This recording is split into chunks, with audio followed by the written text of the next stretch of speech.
A church-going family man from Kansas killed more people than any outlaw in Wild West history.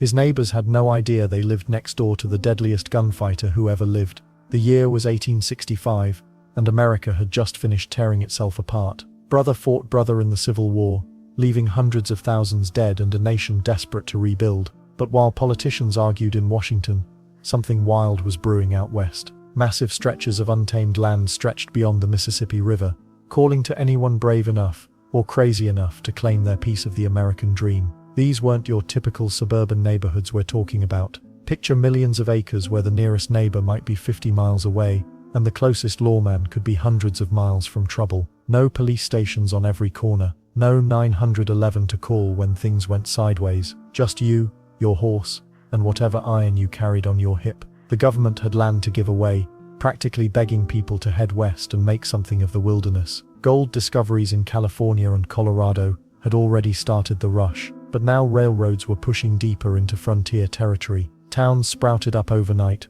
wherever tracks were laid or mines were dug. One day you'd ride through empty prairie, and 6 months later there'd be a bustling settlement complete with saloons, general stores, and plenty of people looking to get rich quick. Here's where things got interesting though. All these fortune seekers heading west weren't exactly choir boys and Sunday school teachers. You had former soldiers still carrying their war weapons, desperate men fleeing debts or crimes back east, gamblers, drifters, and plenty of folks who figured the frontier was the perfect place to reinvent themselves. Some wanted honest work, others had different plans entirely. Law enforcement in these new territories was practically non-existent. A sheriff might have jurisdiction over hundreds of square miles, assuming there was a sheriff at all. Federal marshals were spread so thin they might visit a town once a year if residents were lucky. Local judges sometimes held court in saloons or under trees, and juries were whoever happened to be sober enough to listen to the case. This created a fascinating problem. When there's no cop to call and no courthouse nearby, how do you settle disputes? Well, people figured that out pretty quickly. The man with the fastest draw and steadiest aim often became the judge, jury, and executioner all rolled into one. Makes sense, right? If someone cheats you at cards or steals your cattle, and the nearest real law is 3 weeks away, you handle it yourself. Guns weren't just fashion accessories out there, they were survival tools. A rifle meant the difference between eating dinner and going hungry. A pistol could save your life when a dispute turned ugly, which happened more often than you'd think. Cowboys, miners, shopkeepers, and even preachers often carried firearms. The weird part is, many of these folks had never owned guns before heading west, but they learned fast or didn't live long. Then there's the reputation factor. Word traveled surprisingly quickly in the frontier, even without telephones or internet. If you backed down from a fight, everyone heard about it. If you were fast with a gun and willing to use it, that news spread even faster. Your reputation could protect you better than any badge or law book. Men would think twice about crossing someone known to be deadly with a Colt revolver, but reputation was a double-edged sword. The same fame that kept troublemakers away also attracted young gunmen looking to make their own names. Nothing builds your legend faster than outdrawing someone who's already legendary. This created a strange cycle where the most skilled gunfighters often had the shortest lifespans, constantly facing challenges from ambitious newcomers. Some embraced this violent system and became the stuff of legend. Others tried to bring order to the chaos, pinning on badges and attempting to establish real law in wild towns. Many fell somewhere in between, doing whatever it took to survive in a land where your next sunrise wasn't guaranteed. The Civil War had taught a generation of men how to fight and kill, but now they were turning those skills on each other in disputes over gold claims, cattle rights, poker games, and sometimes just personal pride. Veterans who'd survived Gettysburg and Antietam found themselves in dusty main streets, hands hovering over gun handles, facing off against men who'd learned to shoot just as well but for entirely different reasons. What happened next created the most dangerous and legendary period in American history. The men who mastered this violent world became household names that still echo today. Some wore badges and tried to civilize the frontier. Others decided that if civilization was missing, they'd take whatever they could get their hands on. But before we meet these legendary figures who would define the era, we need to understand what daily life was actually like in this lawless world, where survival often meant being faster on the draw than the next guy. The Wild West didn't build itself overnight. Towns sprouted from nothing like mushrooms after rain, and each one had the same basic recipe: a saloon, maybe a general store, and hopefully someone brave enough to call themselves sheriff. These weren't the neat, organized communities you'd find back east. These were rough, dusty places where fortune seekers, drifters, and troublemakers all mixed together like a dangerous cocktail. Saloons became the beating heart of frontier life. They weren't just places to drink. They were meeting halls, banks, courtrooms, and sometimes battlefields all rolled into one. A man could cash his paycheck, play poker, hire a gunfighter, or end up dead before his whiskey got warm. The bartender often doubled as a judge, mediator, and undertaker. Talk about job security. Mining towns exploded across the landscape faster than anyone could keep track of them. Gold rushes brought thousands of men with pickaxes, dreams, and most importantly, guns. When you've got desperate people competing for limited riches, things get ugly fast. Claim jumping became as common as morning coffee, and disputes over mining rights regularly ended with someone face down in the dirt. Then there were the railroads. Every mile of track laid meant new opportunities for both honest work and dishonest profit. Railroad camps moved like traveling cities, bringing together workers from every corner of America and beyond. Irish immigrants worked alongside former slaves, Mexican vaqueros, and Civil War veterans. Different backgrounds, different languages, but they all understood the universal language of a Colt revolver. But here's where things get really interesting. Carrying a gun wasn't just about protection, it was fashion, status. A well-dressed gentleman wouldn't leave his hotel without his hat, his pocket watch, and his pistol. The type of gun you carried told everyone exactly who you were and how seriously they should take you. A fancy engraved Colt meant you had money and taste. A beat-up old army revolver suggested you'd seen action and lived to tell about it. Cattle drives added another explosive element to this already volatile mix. Imagine hundreds of armed cowboys driving thousands of cattle across open territory for months at a time.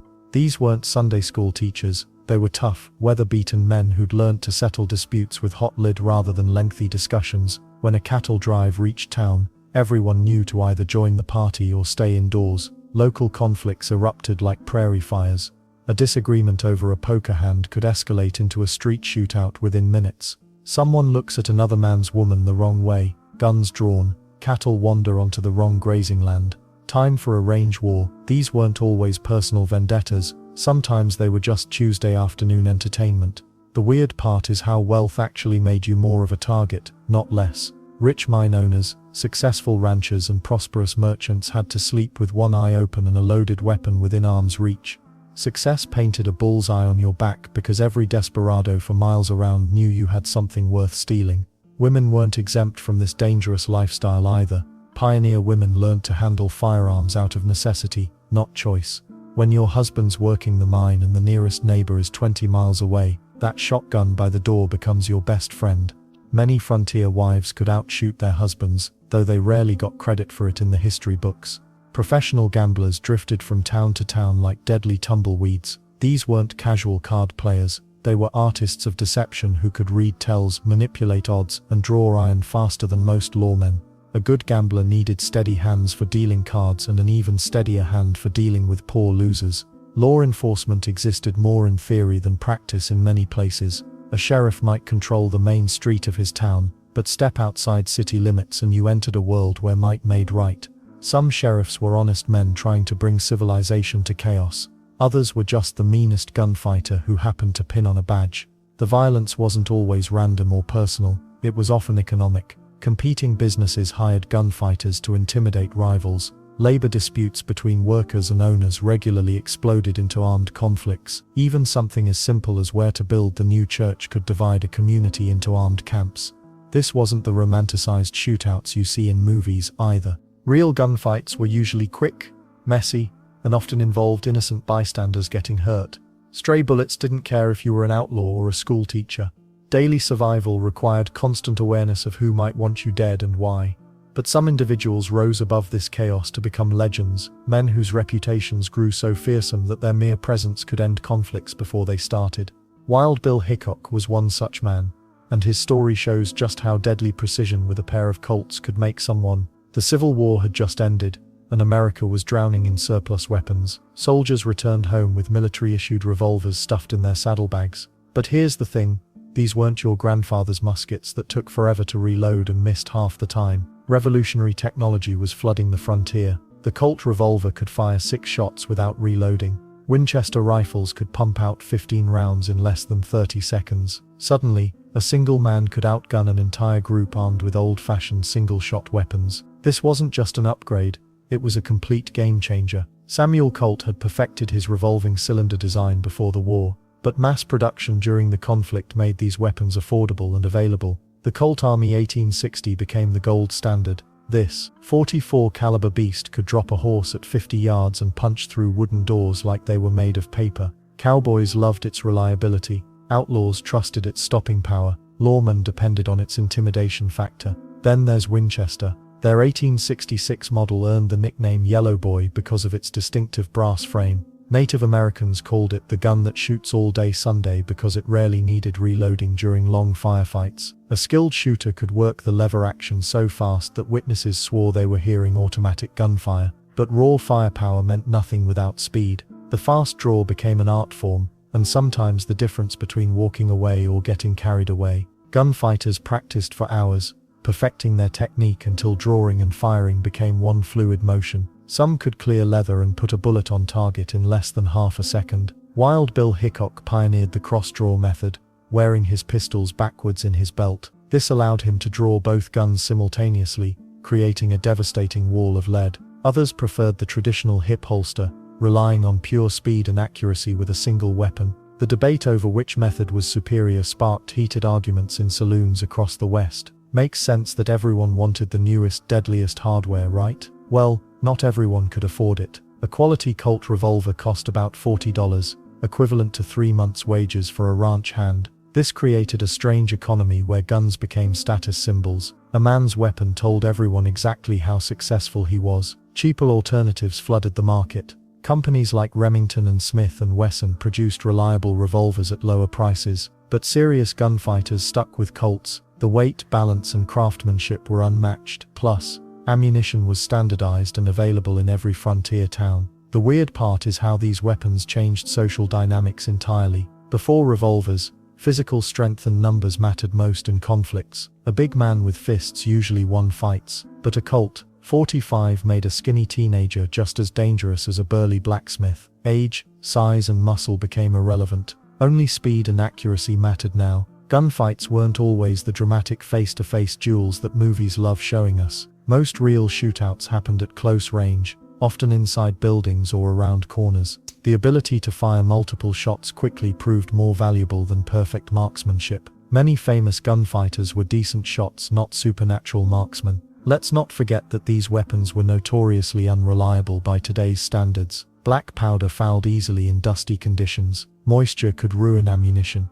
Misfires happened regularly. Smart gunfighters carried multiple weapons and kept their powder dry. Some packed extra cylinders, preloaded and ready to swap out during extended battles. The psychological impact was just as important as the physical damage. The distinctive click of a hammer being cocked back could end arguments before they started. Everyone recognized that sound. It meant someone was about to die unless cooler heads prevailed quickly. Rifle technology advanced just as dramatically. The Spencer repeating rifle could fire 7 rounds without reloading. The Henry rifle held 16 rounds and could be reloaded while firing. These weapons transformed warfare, hunting, and law enforcement. A single deputy with a Winchester could face down gangs that would have required pauses in earlier times. But here's what nobody talks about.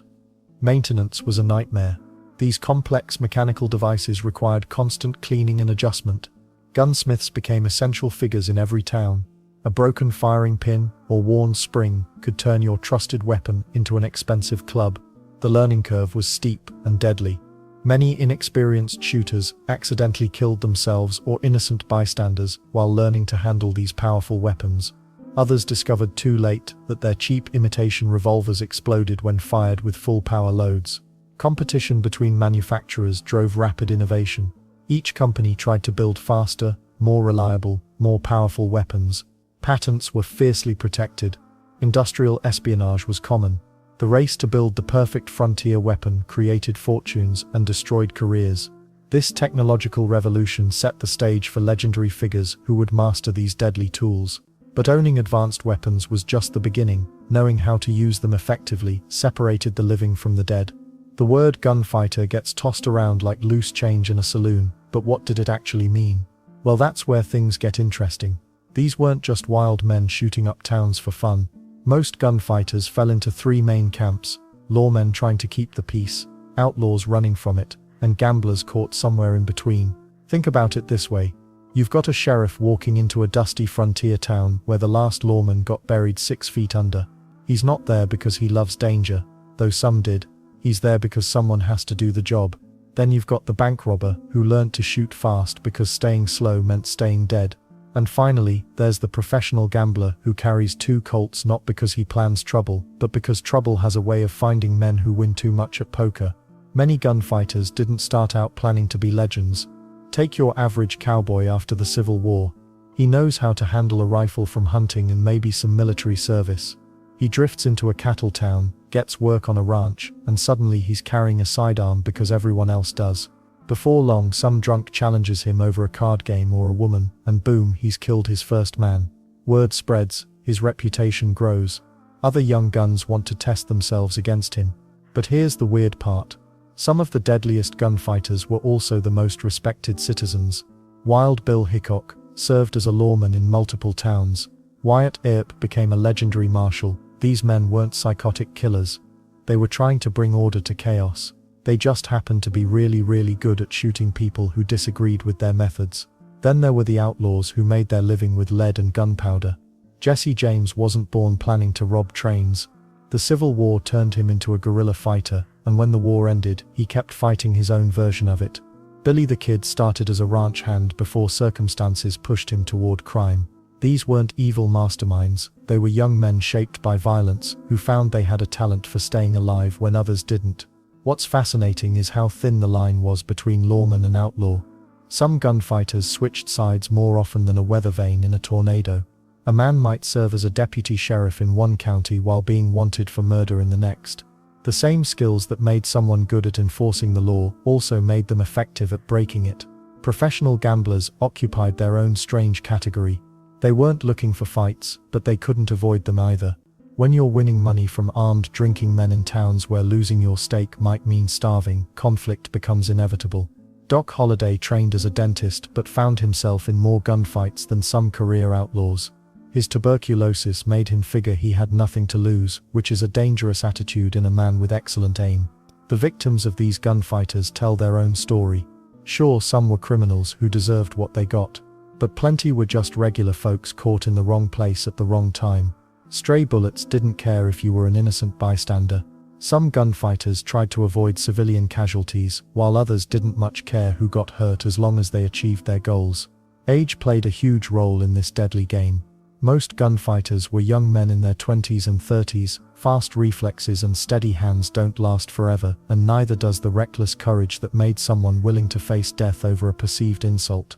Billy the Kid died at 21, many others never saw 30.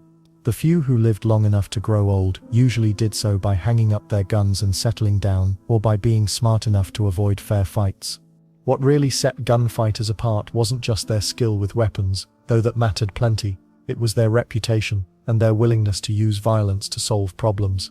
In a world where the nearest law might be hundreds of miles away, your reputation for being dangerous was often your best protection. Word would spread, "Don't mess with so-and-so, he's killed 6 men."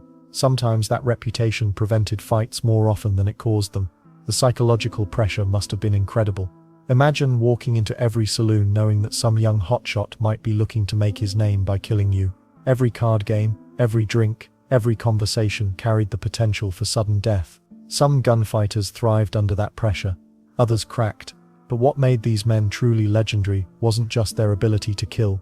It was how they faced their own mortality. Whether they were wearing a badge or running from one, they all knew their luck would run out eventually.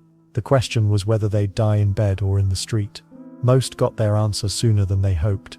Speaking of legendary status, one name towers above all others in the gunfighter pantheon. When people talk about legendary gunfighters, one name rises above all others like smoke from a Colt revolver.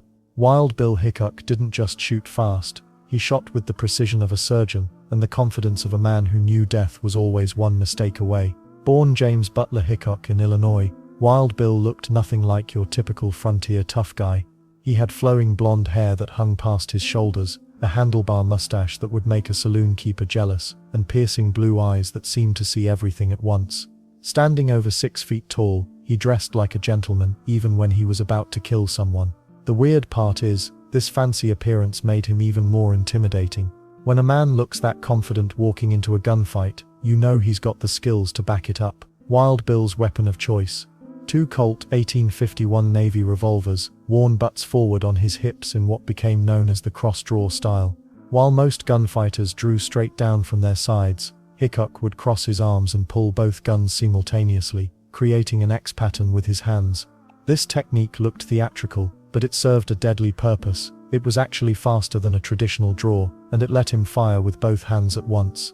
His reputation started building during his time as a Union scout in the Civil War, but it exploded after he became a lawman in Kansas. The first time Wild Bill really made headlines was during the famous McCannell's shootout at Rock Creek Station in 1861. David McCannell's and his gang came looking for trouble, and Hickok gave them more than they bargained for. When the smoke cleared, 3 men lay dead, all shot by Wild Bill's revolvers. The newspapers went crazy with the story, claiming he'd killed 10 men single-handedly. That wasn't true, but Wild Bill never bothered correcting them. Why ruin a good story? What made Hickok truly dangerous wasn't just his speed, it was his accuracy under pressure. During his time as Marshal of Abilene, Kansas, he faced down drunk cowboys, angry gamblers, and genuine killers without breaking a sweat. His most famous display of marksmanship happened during a street duel with Davis Tutt in Springfield, Missouri. The two men had been friends until a gambling debt and a woman came between them. They faced each other at 75 yards apart, that's about 3/4 of a football field, and drew their weapons simultaneously. Tutt fired first and missed. Wild Bill's shot hit Tutt square in the chest, dropping him instantly. Spectators said Hickok steadied his gun on his left arm before firing, taking that extra half second to ensure his aim was perfect. Then there was his unique psychological warfare. Wild Bill had this habit of sitting with his back to the wall in saloons, always watching the room. He'd clean his fingernails with a Bowie knife while talking, casually showing off the 12-inch blade. Sometimes he'd practice his cross-draw in front of mirrors, knowing word would spread about his lightning-fast technique. The man understood that reputation could prevent more gunfights than it caused, but Wild Bill's deadliest encounter might have been with Phil Coe, a Texas gambler and saloon owner who'd been causing trouble in Abilene. Coe had publicly threatened to kill Hickok, and tensions had been building for weeks. One night in October 1871, Coe fired a shot outside his saloon, claiming he was shooting at a stray dog. When Wild Bill came to investigate, Coe turned his gun on the marshal. Hickok drew both revolvers and fired twice before Coe could get off a second shot. Both bullets hit their target, and Coe died 3 days later from his wounds. The tragedy was that in the darkness and confusion, Wild Bill accidentally shot his own deputy Mike Williams, who'd been running to help. This mistake haunted Hickok for the rest of his life, and marked the beginning of the end of his career as a lawman. Wild Bill's official count stood at 6 men killed in the line of duty, though some historians believe the real number was higher. He never bragged about his kills like some gunfighters did. Instead, he seemed to understand that each death brought him closer to his own inevitable end. The man who lived by the gun knew exactly how he'd die. His hands began shaking in his later years, some say from nerves, others from drinking. A gunfighter with unsteady hands was a dead man walking in the Wild West. Wild Bill knew his time was running out, but he couldn't escape the life that made him famous. Of course, living as the fastest gun in the West meant every young hotshot wanted to test themselves against the legend. But there was one young outlaw who'd already started making his own bloody reputation, while Wild Bill was still alive.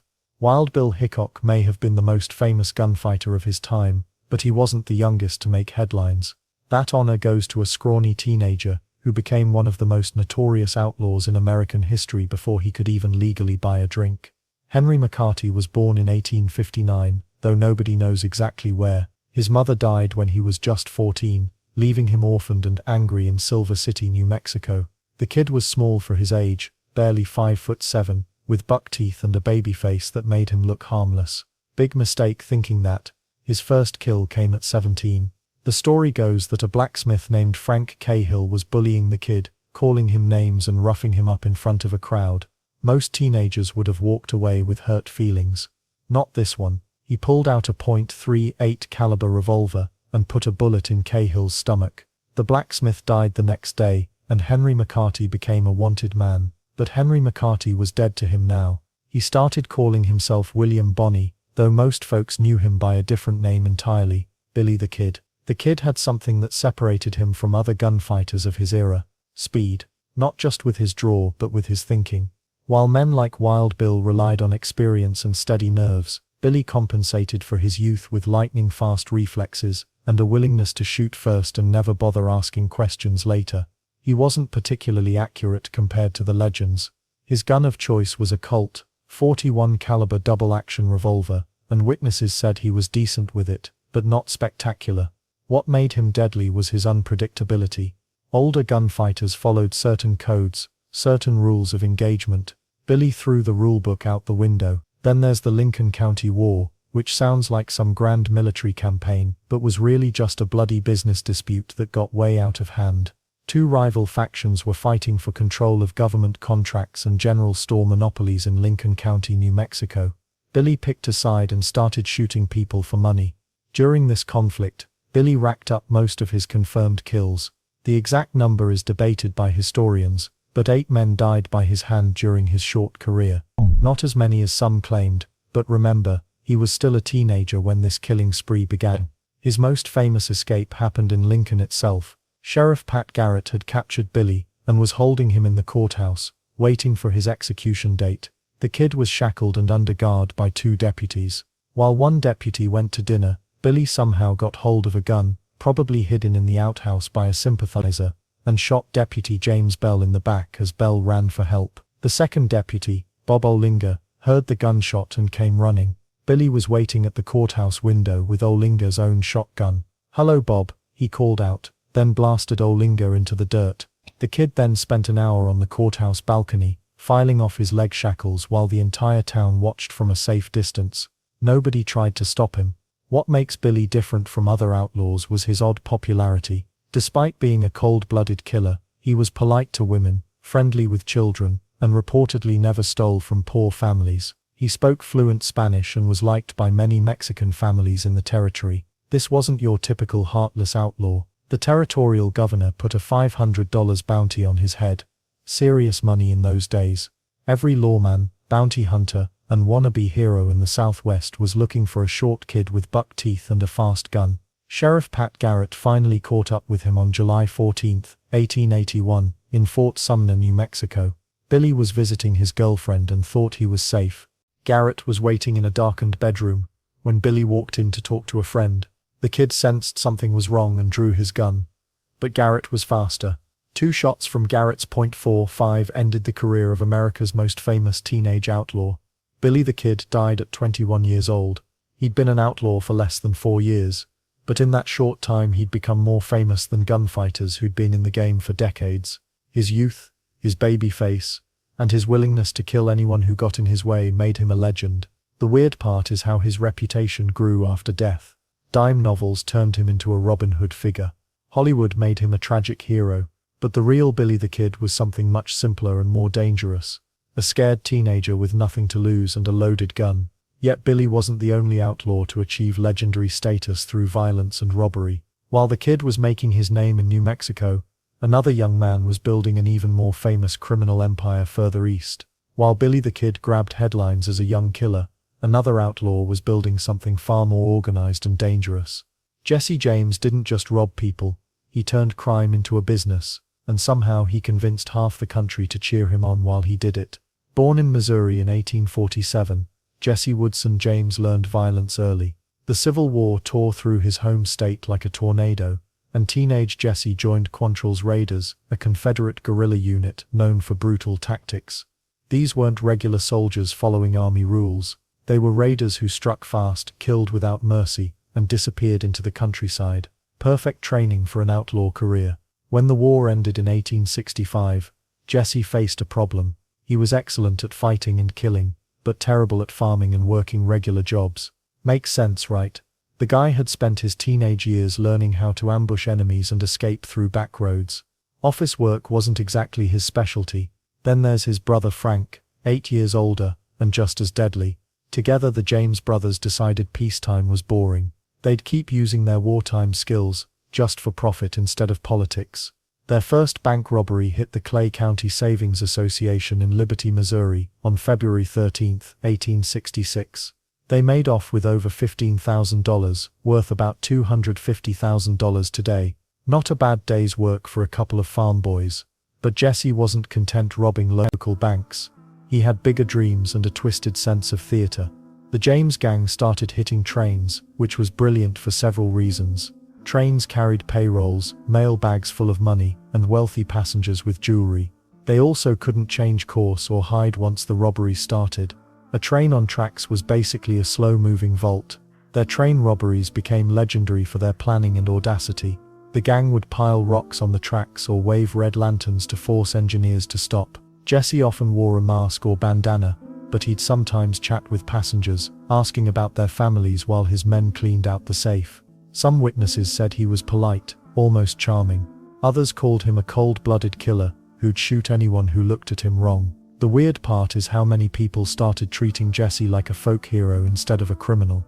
Newspapers wrote about him like he was Robin Hood, stealing from rich railroad companies and banks. Poor farmers who'd been cheated by these same institutions saw Jesse as someone fighting back. He received fan mail from admirers and marriage proposals from women who'd never met him. Jesse played up this image brilliantly. He wrote letters to newspapers defending his actions, claiming he was forced into crime by corrupt politicians and greedy corporations. Whether he believed this or just enjoyed the attention, it worked. Public opinion often favored him over the lawmen trying to catch him. Law enforcement struggled to track down the James gang for years. Jesse used his Civil War training to plan escape routes and hideouts. The gang would split up after robberies, riding in different directions before meeting at predetermined locations. Jesse also had networks of sympathizers who'd provide food, shelter, and fresh horses. Catching him was like chasing smoke. Living as a wanted man meant Jesse couldn't stay in one place long. He used fake names, dyed his hair, and even pretended to be a cattle dealer or traveling salesman. For a while he lived quietly in Nashville under the name J.D. Howard, trying to blend in with normal society. But Jesse couldn't resist the thrill of robbery for long. The James gang's luck started running out in the late 1870s. A disastrous raid on a bank in Northfield, Minnesota, in 1876 killed or captured most of the gang members. Jesse and Frank barely escaped, but they were now among the most hunted men in America. The reward for Jesse's capture reached $10,000, enough money to make anyone consider betrayal. Jesse made a fatal mistake by trusting the wrong people. He recruited new gang members, including Bob and Charlie Ford, two brothers who seemed loyal but were secretly negotiating with authorities. Jesse was living under another assumed name in St. Joseph, Missouri, trying to plan another robbery. On April 3, 1882, Jesse was straightening a picture on the wall when Bob Ford shot him in the back of the head. The legendary outlaw died instantly at age 34. Ford claimed the reward money, but instead of being celebrated as a hero, many people called him a coward for shooting Jesse in the back. Even death couldn't stop Jesse's legend from growing. Ballads were written about him, books told his story, and some people refused to believe he was really dead. The man who'd started as a bitter Confederate guerrilla had become America's most famous outlaw. Speaking of famous outlaws, the next gunfighter we'll meet makes Jesse James look almost civilized by comparison. John Wesley Hardin claimed to have killed more men than any gunslinger in the Old West, and his body count will shock you. John Wesley Hardin wasn't just another trigger-happy cowboy looking for trouble. This Texas gunman turned killing into an art form, and his numbers were absolutely staggering. While other gunfighters might brag about 5 or 10 kills, Hardin claimed he'd sent 58 men to their graves. That's not a typo. 58. Born in 1853 to a Methodist preacher, Hardin seemed destined for anything except violence.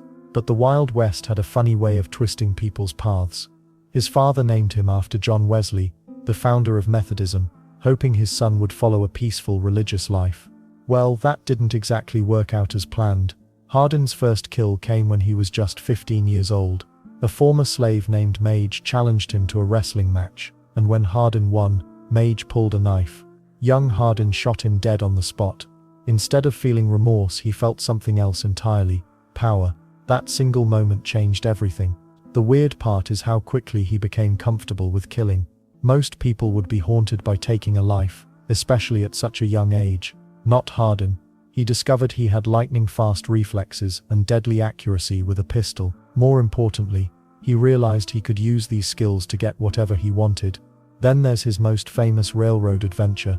Hardin once stopped an entire train single-handedly, not for money, but just to prove he could do it.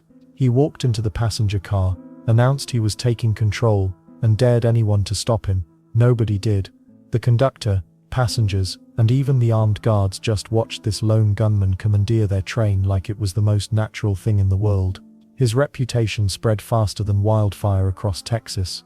People whispered his name in saloons from El Paso to Houston. Cowboys would cross the street to avoid him. Even other gunfighters gave him a wide berth. When John Wesley Hardin rode into town, smart folks found somewhere else to be. But Hardin wasn't just randomly shooting people for fun. He had his own twisted code of honor. He claimed he never killed anyone who didn't deserve it, though his definition of deserving it was pretty loose. Insulting him, cheating at cards, or just looking at him wrong could all be fatal mistakes. 4 of his victims were lawmen who tried to arrest him, which tells you something about how seriously he took authority. Let's not forget his incredible speed with a gun. Witnesses said Hardin could draw and fire faster than most men could blink. He practiced constantly, treating his pistols like musical instruments that needed daily attention. His cross-draw technique became legendary. He could pull both guns simultaneously and hit 2 different targets before either man could clear leather. The authorities finally caught up with him in 1877, but it took an army to do it. Texas Rangers tracked him down on a train in Florida, and even then, the arrest turned into a massive shootout. Hardin wounded several officers before they managed to subdue him. During his trial, he showed absolutely no remorse for any of his killings. Here's where things get really strange. Prison actually reformed him, at least partially. Hardin spent 16 years behind bars, and instead of plotting revenge, he studied law. By the time he got out, he'd become a licensed attorney. The man who'd terrorized Texas for years was now qualified to practice law in the same state. Makes sense, right? After his release, Hardin tried to go straight. He opened a law practice, and even helped some former enemies with legal troubles. For a brief moment, it seemed like the legendary killer had truly changed. People started thinking maybe he'd found peace after all those years of violence. But old habits die hard. Especially when you're John Wesley Hardin. He couldn't completely shake his past, and trouble seemed to follow him everywhere. Other gunfighters still wanted to test themselves against the famous killer, and Hardin found it hard to back down from challenges. His end came in 1895 in an El Paso saloon. Naturally, Hardin was playing dice when Constable John Selman walked up behind him and put a bullet in his head. No dramatic showdown, no chance to draw his famous pistols, just a quick, efficient execution. The man who claimed 58 kills died without even seeing his killer coming. The irony wasn't lost on anyone. After surviving countless gunfights and 16 years in prison, Hardin died the same way many of his victims had, unexpectedly and violently. Some folks said it was justice finally catching up with him. Hardin's story proves that even the deadliest gunfighters weren't invincible. But speaking of deadly aim, there was another Texan who made his mark in a completely different way. If John Wesley Hardin was the record holder for kills, Bill Longley was the guy who made every single one count in the most brutal way possible. Born in Austin County, Texas, in 1851, William Preston Longley didn't just learn to shoot. He learned to kill with a coldness that made other gunfighters look like Sunday school teachers. Most gunfighters had reasons for their violence: money, revenge, self-defense. Longley, he seemed to kill people just because he could. His first murder happened when he was barely 16 years old. A former slave named Green Evans was working nearby fields when Longley decided to test his shooting skills. 1 bullet to the back, and Evans was dead. No argument, no provocation, just a teenager with a gun, and zero conscience. The scary part wasn't that he killed Green Evans. The scary part was how casual he was about it afterward. Longley treated murder like other kids treated fishing, just something to do on a boring afternoon. And this was only the beginning of a career that would make him one of Texas's most feared killers. Then there's the numbers game that Longley loved to play. He officially confessed to killing 32 people during his criminal career. 32, that's more confirmed kills than most entire outlaw gangs managed combined. But here's where it gets interesting. Historians think he was probably lying about some of those numbers. Not lying to make himself look better, but lying to make himself look worse. The guy was so twisted that he wanted people to think he was even more dangerous than he actually was. Well, actually is still pretty terrifying when you consider that even conservative estimates put his real kill count at around 10 people. 10 confirmed murders before he turned 25 years old. That's roughly one dead body for every 2.5 years of his adult life. Makes sense why entire counties in Texas learned to fear the mention of his name, right? Longley's killing style was particularly nasty too. He preferred ambushes and back-shooting over the traditional face-to-face gunfights that other gunfighters were known for. Honor meant nothing to him. He'd hide behind buildings, trees, or rocks and put bullets in people before they even knew he was there. Other gunfighters might have despised his methods, but they couldn't argue with his results. The weird part is how he managed to stay free for so long despite leaving a trail of bodies across Texas. Law enforcement in the 1870s was still pretty scattered,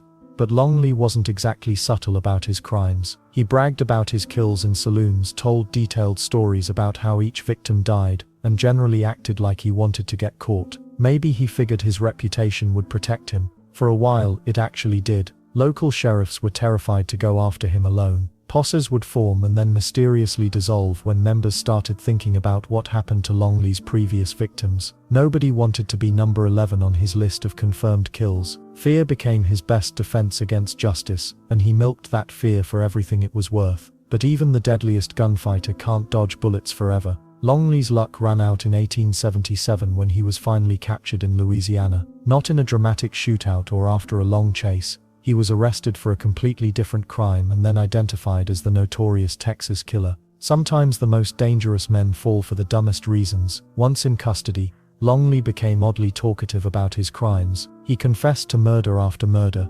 spinning wild stories about his various killing sprees. Some of these confessions were probably true. Others were likely complete fiction designed to cement his reputation as the most dangerous man in Texas. The authorities didn't really care which stories were real. They had enough confirmed murders to hang him several times over. His trial was more of a formality than a real legal proceeding. Everyone knew he was guilty, and everyone knew what the sentence would be. Longley seemed to understand this too. Instead of trying to defend himself or show remorse, he used his time in court to tell even more stories about his killing career. Right up until the end, he was more interested in building his legend than saving his life. The hanging took place on October 11th, 1878, in Giddings, Texas. Longley was only 27 years old. As the noose was placed around his neck, he reportedly remained calm and defiant. No last-minute confessions, no pleas for mercy, just the same cold attitude that had defined his entire murderous career. His death marked the end of one of Texas's most brutal killing sprees, but it also created something unexpected. Stories about Bill Longley continued to grow even after his execution. Which brings us to an interesting question about how some gunfighters became even more famous after they died than when they were alive, especially when they ran in groups rather than working alone. Unlike most gunfighters who shot their way through problems, Robert Leroy Parker had a different approach. He preferred his brain over his bullets. You might know him better as Butch Cassidy, leader of the most successful outlaw gang in American history. While other criminals left trails of bodies behind them, Cassidy's wild bunch perfected the art of robbery without unnecessary killing. They were gentlemen bandits with a code that set them apart from the bloodthirsty killers of their time. Cassidy grew up on a Mormon ranch in Utah, learning to ride horses before he could properly tie his shoes. His real criminal education came from Mike Cassidy, a local rustler who taught young Parker the finer points of stealing cattle. When Parker adopted the name Butch and took his mentor's last name, he was already planning bigger things than rustling cows. Much bigger. The Wild Bunch wasn't just a gang, it was a criminal corporation. Cassidy recruited the best talent money could buy. Harry Sundance Kid Longabar brought lightning-fast gun skills. Harvey Kid Curry, Logan added pure meanness when negotiations failed. Ben Tall Texan, Kilpatrick contributed his knowledge of railroad schedules. Together they formed the most organized criminal enterprise the West had ever seen. Their first major score came in 1896 when they robbed the Bank of Montpelier in Idaho. Walking in calm as Sunday churchgoers, they politely asked for the money and walked out with $7,000. No shots fired, no one hurt. The local sheriff didn't even know what happened until the gang was miles away. This became their signature style: Lyle's professional, efficient and surprisingly polite. But here's where Cassidy showed his genius. Instead of hiding in caves like common outlaws, the Wild Bunch used a secret hideout called Hole in the Wall, located in Wyoming's remote Badlands. This natural fortress could only be reached through a narrow canyon pass. Any lawman foolish enough to approach would be sitting ducks in that canyon. The hideout became a criminal resort where outlaws from across the West came to rest, restock and plan their next jobs. Train robberies were Cassidy's specialty, and he turned them into an art form. The gang would study railroad timetables like stockbrokers reading financial reports. They knew which trains carried payroll money, which ones transported gold from mines, and exactly where to stop them for maximum efficiency. Their favorite technique involved building fake campfires near the tracks, then flagging down trains with lanterns as if they were stranded travelers needing help. The Union Pacific Railroad became so frustrated with Cassidy's success that they offered him a deal. Can you believe this? They actually tried to hire him as a security consultant to protect their own trains from other outlaws. Cassidy seriously considered the offer, but the negotiations fell through when the railroad refused to guarantee amnesty for his past crimes. What a missed opportunity that would have been. Then there was their most famous robbery at Wilcox, Wyoming in 1899. The Wild Bunch stopped a Union Pacific train carrying mining company payrolls. When the express car guards refused to open up, the gang used so much dynamite they accidentally blew the car to pieces, scattering money across the prairie like confetti. They spent an hour crawling around in the dark, collecting bills that were floating in the wind. Even Cassidy had to laugh at that one. Law enforcement agencies coordinated like never before to catch the Wild Bunch. The famous Pinkerton Detective Agency put their best men on the case. Wanted posters with the gang's photographs appeared in every post office from Colorado to Montana. Rewards totaling thousands of dollars were offered for their capture. The pressure was building, and even Cassidy knew their luck wouldn't last forever. What made Cassidy different from other outlaws was his planning for retirement. While guys like Billy the Kid and John Wesley Hardin lived day to day, Cassidy was already thinking about his exit strategy. He saved money from their robberies, studied maps of South America, and even learned basic Spanish. The man was planning his escape before most lawmen even knew his real name. By 1901, the heat became too much. Modern technology was catching up with old-fashioned outlaws. Telegraphs allowed sheriffs to coordinate across state lines instantly. Photographs meant the gang couldn't hide in plain sight anymore. Railroad companies hired small armies of guards and detectives. The golden age of train robbery was ending, and Cassidy was smart enough to see it coming. The final chapter of Cassidy's American criminal career came with one last spectacular robbery in 1901. After that, he made a decision that shocked everyone who knew him. Instead of fighting to the death like most outlaws, Butch Cassidy chose something completely different. He decided to disappear entirely, leaving behind everything he'd built in the American West. But where exactly did America's most successful outlaw go, and what happened when he tried to start over in a completely different world? While most gunfighters were men with thick mustaches and quick tempers, the Wild West produced something far more dangerous and fascinating. Born Myra Mabel Shirley in Missouri, she transformed from a piano-playing Southern belle into the most notorious female bandit in American history. Belle didn't just break the law, she shattered every expectation of what a woman could be in the 1800s. When ladies were supposed to sip tea and embroider, Belle was planning elaborate horse thefts and teaching her gang members how to shoot straighter. She carried 2 Colt .45 pistols on her hips and could outdraw most men who dared challenge her. Her criminal education started early, but not by choice. The Civil War destroyed her family's comfortable life in Missouri. Confederate raiders burned their farm, killed neighbors, and left young Belle watching everything she knew turn to ash. That's when something dark awakened inside her.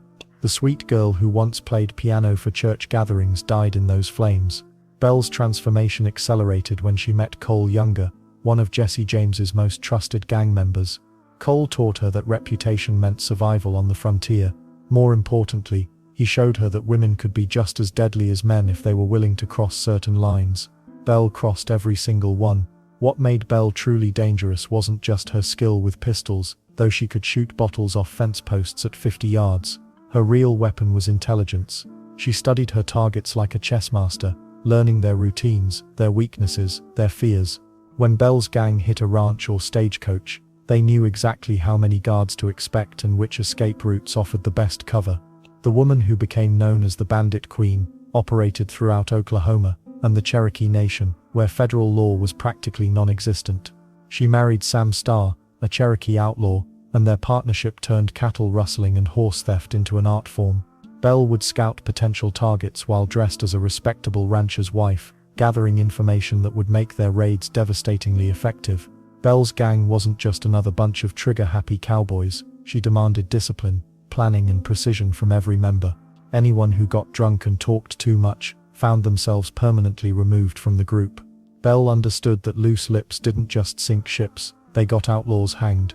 Her reputation grew when she successfully evaded capture for nearly 2 decades.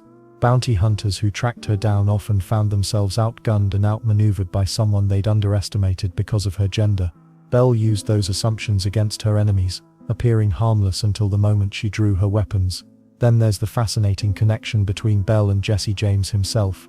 While historians debate the exact nature of their relationship, evidence suggests Belle provided safe houses and fresh horses for Jesse's gang during their most dangerous raids. Some whispered that Belle and Jesse were lovers, though both were married to other people. True or not, their partnership made both of them richer and more dangerous. Belle's personal life was as violent as her criminal career. She buried 2 husbands, both killed in gunfights, and raised her children to follow in her footsteps. Her daughter Pearl became a successful horse thief, while her son Eddie learned to handle firearms before he could properly read. Family dinners at the Starr household probably included discussions about robbery techniques and escape plans. What sets Belle apart from other outlaws was her ability to inspire loyalty among both men and women. Female outlaws were rare, but Belle recruited several women into her operations. These ladies would pose as travelers or settlers to gather intelligence, then participate in actual raids when needed.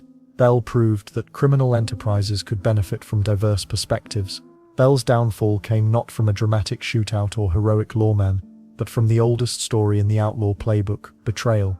On February 3, 1889, someone ambushed Belle near her home in Oklahoma. 2 shotgun blasts knocked her from her horse, killing her instantly. The murderer was never identified.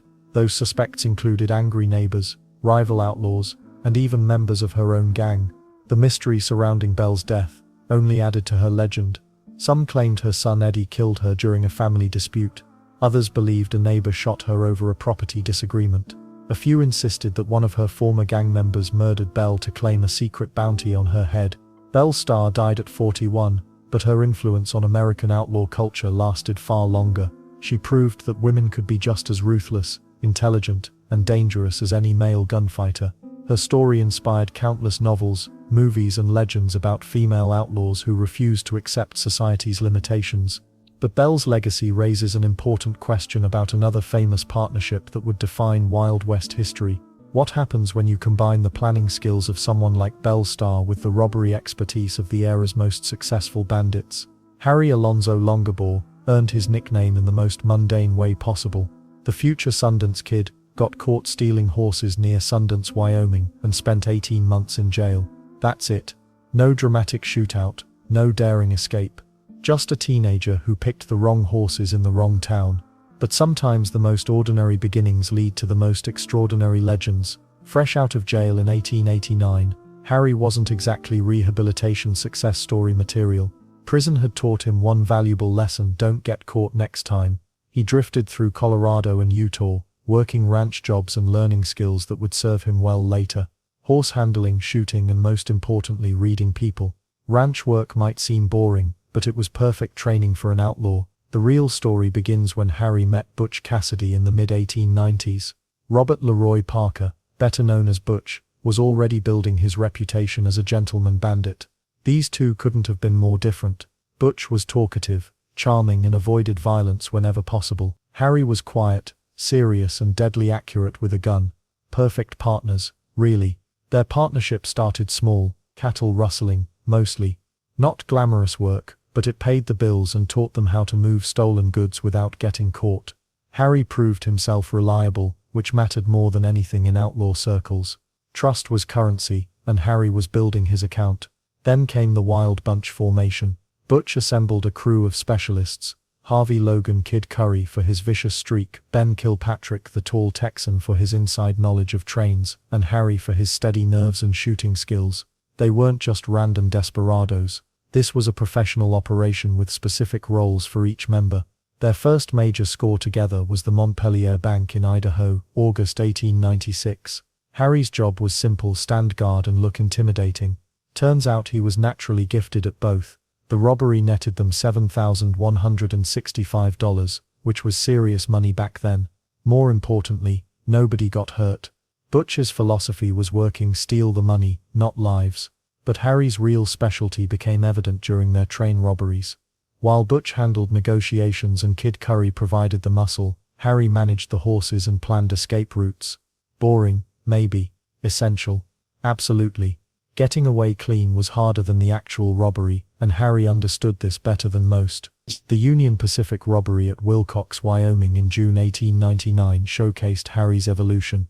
They used too much dynamite on the express car and scattered money everywhere. While the others scrambled to collect bills, Harry calmly gathered the gold and jewelry. His share was significantly higher, because he kept his head while others panicked.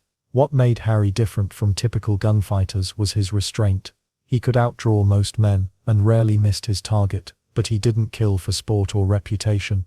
Violence was a tool, not entertainment. This practical approach kept him alive longer than flashier outlaws who couldn't resist showing off. The gang's success brought unwanted attention.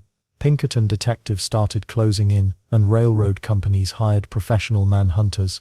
Harry suggested they needed better hideouts and escape plans. His attention to detail was keeping the wild bunch ahead of the law, but pressure was mounting. After the Great Northern train robbery near Wagner, Montana in July 1901, Harry knew their time was running out. They'd stolen $40,000, but the Pinkertons were getting closer with each job. Modern law enforcement was catching up to old-fashioned outlaws. Technology was changing the game. Harry's relationship with Etta Place added another layer to his story. Some historians claim she was Butch's girlfriend. Others insist she belonged to Harry. The truth probably lies somewhere in between. What's certain is that Etta could ride, shoot, and keep secrets. She wasn't just along for the ride. When the heat became unbearable, Harry made a decision that separated him from other gunfighters. Instead of going down in a blaze of glory, he chose exile.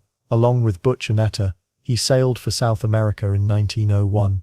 New York City to Buenos Aires was quite a journey for a Wyoming horse thief.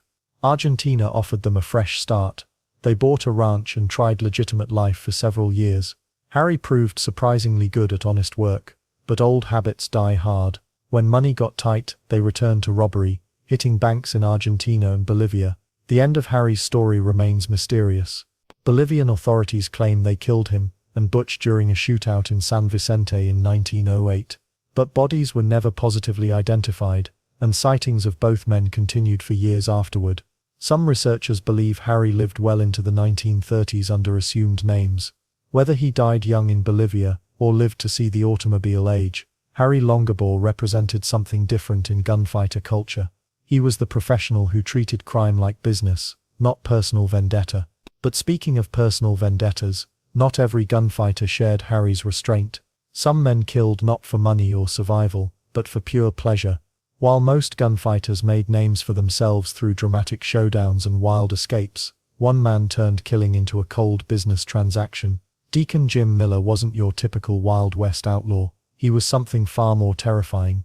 A professional killer who charged fees for murder like a lawyer bills for court time.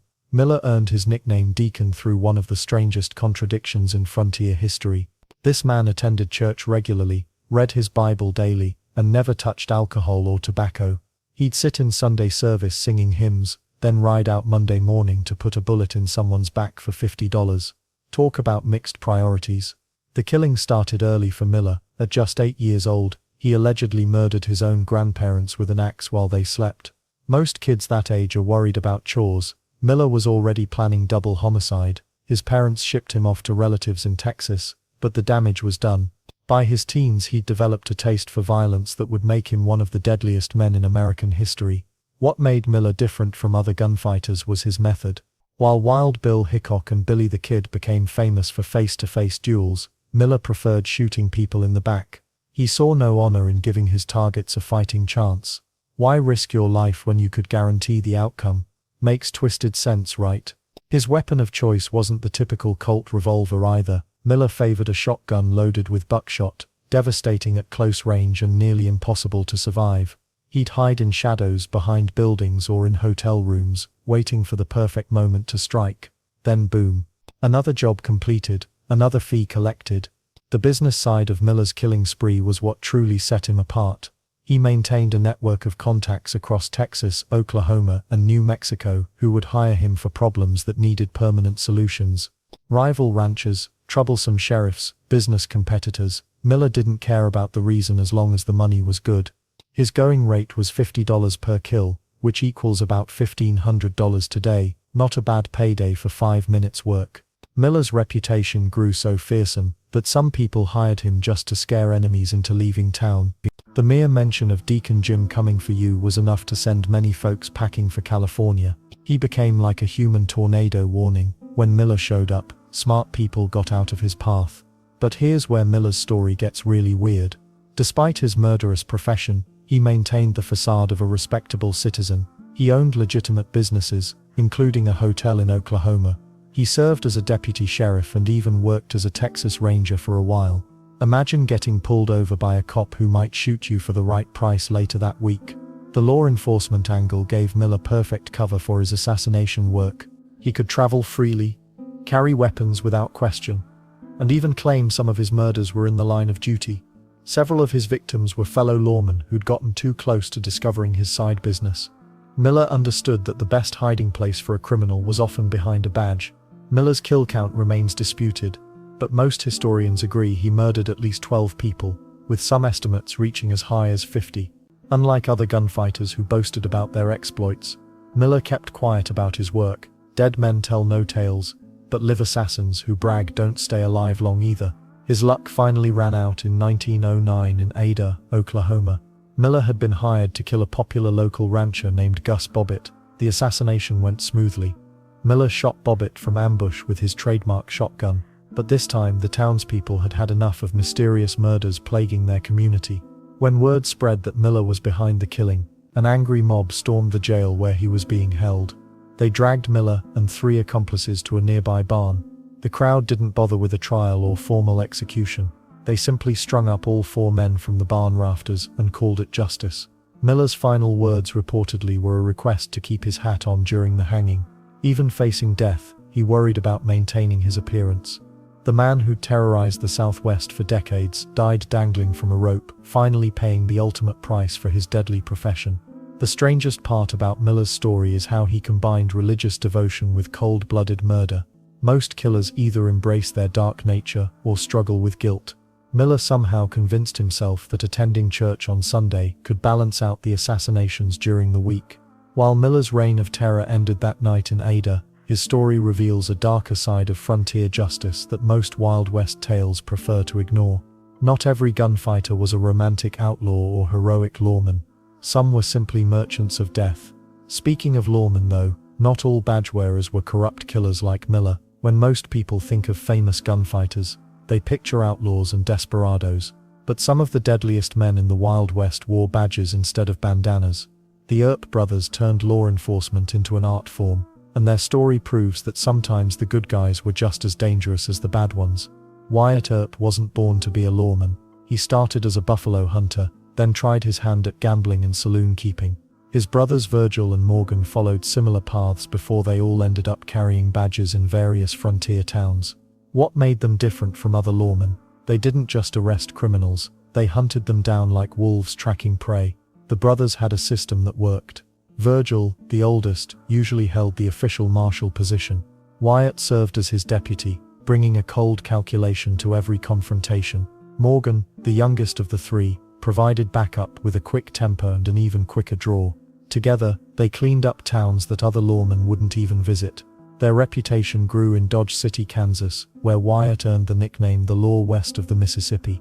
He didn't achieve this through friendly community policing. Wyatt believed in what he called short and sharp justice: arrest the troublemakers fast, and if they resisted, put them down permanently. This approach made him plenty of enemies, but it also made Dodge City one of the safer cattle towns in Kansas. Then there's the famous Tombstone chapter.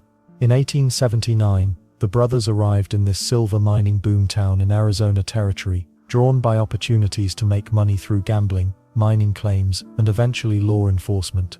Virgil became town marshal, while Wyatt worked as a deputy sheriff.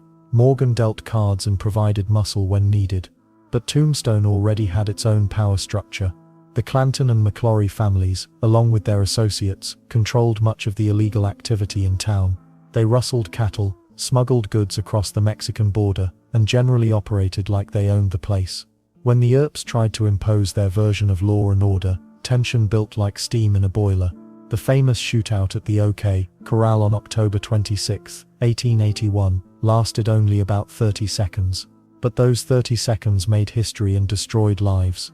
The Earps, along with their friend Doc Holliday, faced off against 5 members of the outlaw faction. When the smoke cleared, 3 men lay dead, and the Earp brothers had made permanent enemies of the survivors. What most people don't know is that the OK Corral fight wasn't really at the OK Corral. The actual gunfight happened in a vacant lot behind the corral. But gunfight at the vacant lot behind the OK Corral doesn't sound nearly as dramatic, does it? The aftermath proved more deadly than the famous shootout itself. 3 months later, assassins ambushed Virgil Earp, shattering his left arm with shotgun blasts. He survived but never regained full use of the arm. The attackers struck again in March 1882, killing Morgan Earp while he played billiards. They shot him through a window, the bullet passing through his spine and killing him instantly. This is where Wyatt Earp transformed from a lawman into something else entirely. He organized what he called a vendetta ride, essentially a legal lynching party with federal backing. Over several weeks, Wyatt and his remaining allies tracked down and killed the men responsible for his brothers' deaths. He didn't arrest them or bring them to trial. He executed them in the desert. The Earp brothers represented a new kind of frontier justice. Unlike the old-style peace officers who relied on community respect and moral authority, they used fear and superior firepower. They were essentially government-sanctioned gunfighters, using legal badges to justify lethal methods. Wyatt's reputation followed him for the rest of his life. He moved to California, tried various businesses, and lived until 1929, long enough to see early Hollywood westerns romanticize his exploits. He consulted on some of these films, though he complained that they made everything look too clean and heroic. Virgil recovered from his wounds and continued working as a lawman in various towns, though he never regained his former effectiveness. The assassination attempt had broken more than his arm. It had shattered his confidence in frontier justice. The Earp brothers proved that the line between lawman and outlaw could be razor-thin in the Wild West.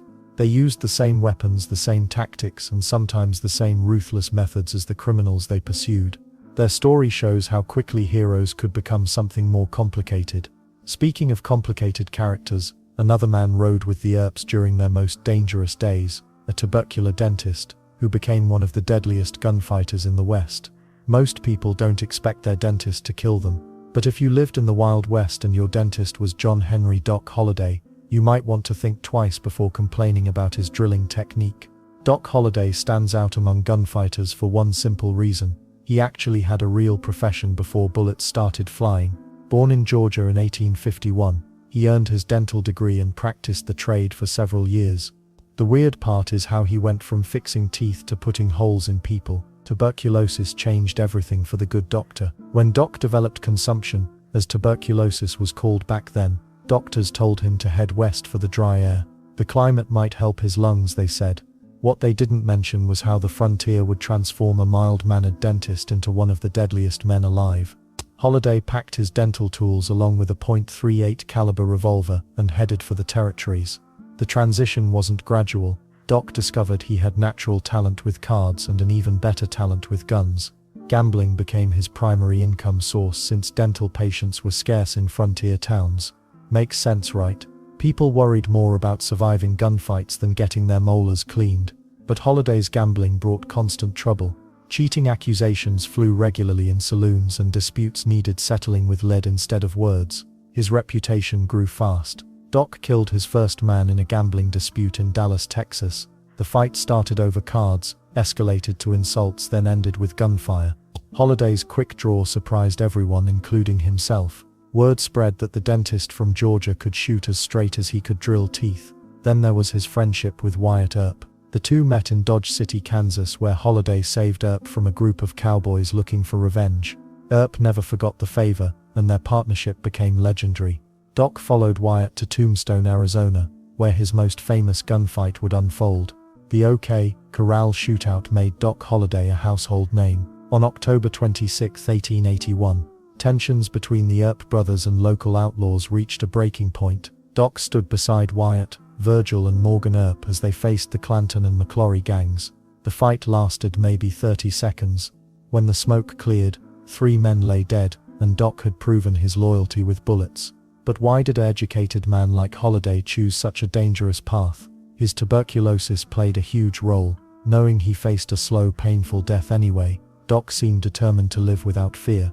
He once said death didn't scare him since he was already dying. This attitude made him incredibly dangerous. Men who don't fear death fight differently than those trying to stay alive. Doc's fighting style reflected his personality. Unlike other gunfighters who relied purely on speed, Holiday combined quick thinking with accurate shooting. He carried a nickel-plated Colt .38 caliber revolver and knew exactly how to use it. His dental training required steady hands and precise movements, skills that transferred perfectly to gunfighting. The gambling lifestyle suited Doc's restless nature. He moved constantly between towns following poker games and avoiding law enforcement. Colorado, New Mexico, Arizona. Holiday left a trail of debts, enemies, and occasionally bodies across the Southwest. His reputation preceded him everywhere, which both helped and hurt his gambling success. Let's not forget Doc's relationship with women, particularly big-nose Kate Elder. Kate was a prostitute and saloon girl who became Holiday's longtime companion. Their relationship was stormy, filled with arguments, separations, and dramatic reconciliations. Kate once helped Doc escape jail by setting fire to the hotel next door as a distraction. Talk about commitment to your man. Doc's health continued declining throughout his gunfighting career. Tuberculosis caused violent coughing fits that sometimes interrupted card games. Other players learned to recognize when Doc felt particularly sick.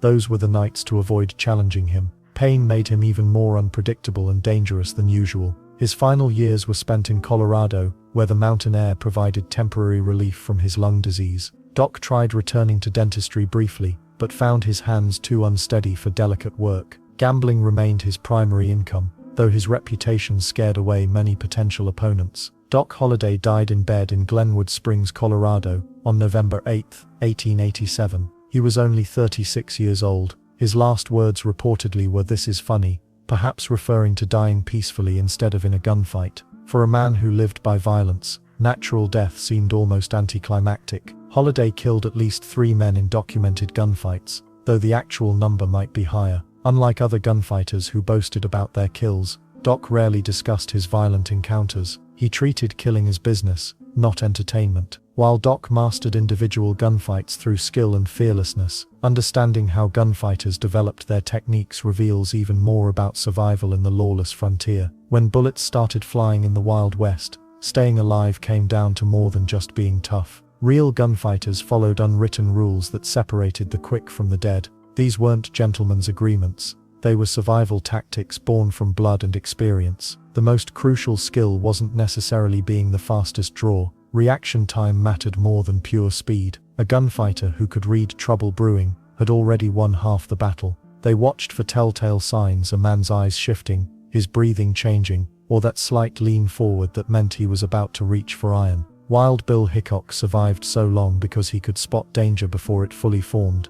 Then there's the matter of positioning. Smart gunfighters never sat with their backs to doors. They picked spots in saloons where they could see everyone and had multiple escape routes. This wasn't paranoia. It was basic survival in a world where enemies multiplied faster than friends. Many famous gunmen died because they got careless about where they planted themselves. The cross-draw technique became legendary for good reason. Instead of drawing from the same side as their gun hand, fighters wore their holsters on the opposite hip. This allowed for a smoother, faster motion that could be executed even while sitting at a card table. The movement looked almost casual, which gave experienced gunmen a deadly advantage over nervous opponents who telegraphed their intentions. But here's where things get interesting. Dueling rules weren't always about fairness. The famous face-to-face at 20 paces scenario happened less often than you'd think. Most real gunfights were messy, sudden affairs that erupted from arguments over cards, women, or cattle. The Hollywood version of 2 men squaring off at high noon, that was more fiction than fact. Frontier justice operated on a simple principle: shoot first, ask questions later. This brutal reality meant that hesitation could be fatal. Gunfighters who survived learned to make split-second decisions about when violence was unavoidable. The moral luxury of giving warnings or trying to talk things out was a privilege that dead men couldn't afford. Practice routines varied wildly among gunfighters. Some spent hours drawing and dry-firing their weapons until the motion became pure muscle memory. Others focused on accuracy over speed, knowing that one well-placed shot beat 3 wild ones. John Wesley Hardin reportedly practiced his draw while lying in bed, training his hand to find his gun no matter what position he found himself in. Nerves played a massive role in determining who walked away. Even skilled shooters could choke under pressure, their hands shaking too much to aim properly. The gunfighters who became legends possessed an almost supernatural calmness under fire. They could slow their breathing, steady their hands, and think clearly while chaos erupted around them. Weapon maintenance became a matter of life and death. A misfiring gun or a holster that caught on clothing could end a gunfighter's career permanently. Smart fighters kept their weapons clean, oiled, and tested regularly. They also knew their guns intimately, how many shots they had fired, when to reload, and exactly how their particular weapon handled in different weather conditions. The psychology of intimidation often prevented gunfights altogether. A reputation for deadly accuracy could clear a room faster than actually drawing a gun. Some gunfighters cultivated their fearsome images deliberately, knowing that scared opponents made more mistakes. Others preferred to stay under the radar, using anonymity as their shield. Distance played a crucial role in survival odds. Close-range encounters favored quick-draw artists, while longer distances gave marksmen the advantage. Experienced fighters tried to control the range of engagement, positioning themselves at distances that played to their strengths. A gunfighter who excelled with rifles would try to keep space between himself and an opponent known for pistol work. Loading techniques separated amateurs from professionals. Most revolvers held 6 shots, but many fighters kept only 5 loaded, with the hammer resting on an empty chamber for safety. This meant counting shots became critical, both your own and your opponent's. Running out of ammunition during a fight was usually a death sentence. Environmental factors could turn the tide of any gunfight. Wind affected bullet trajectory.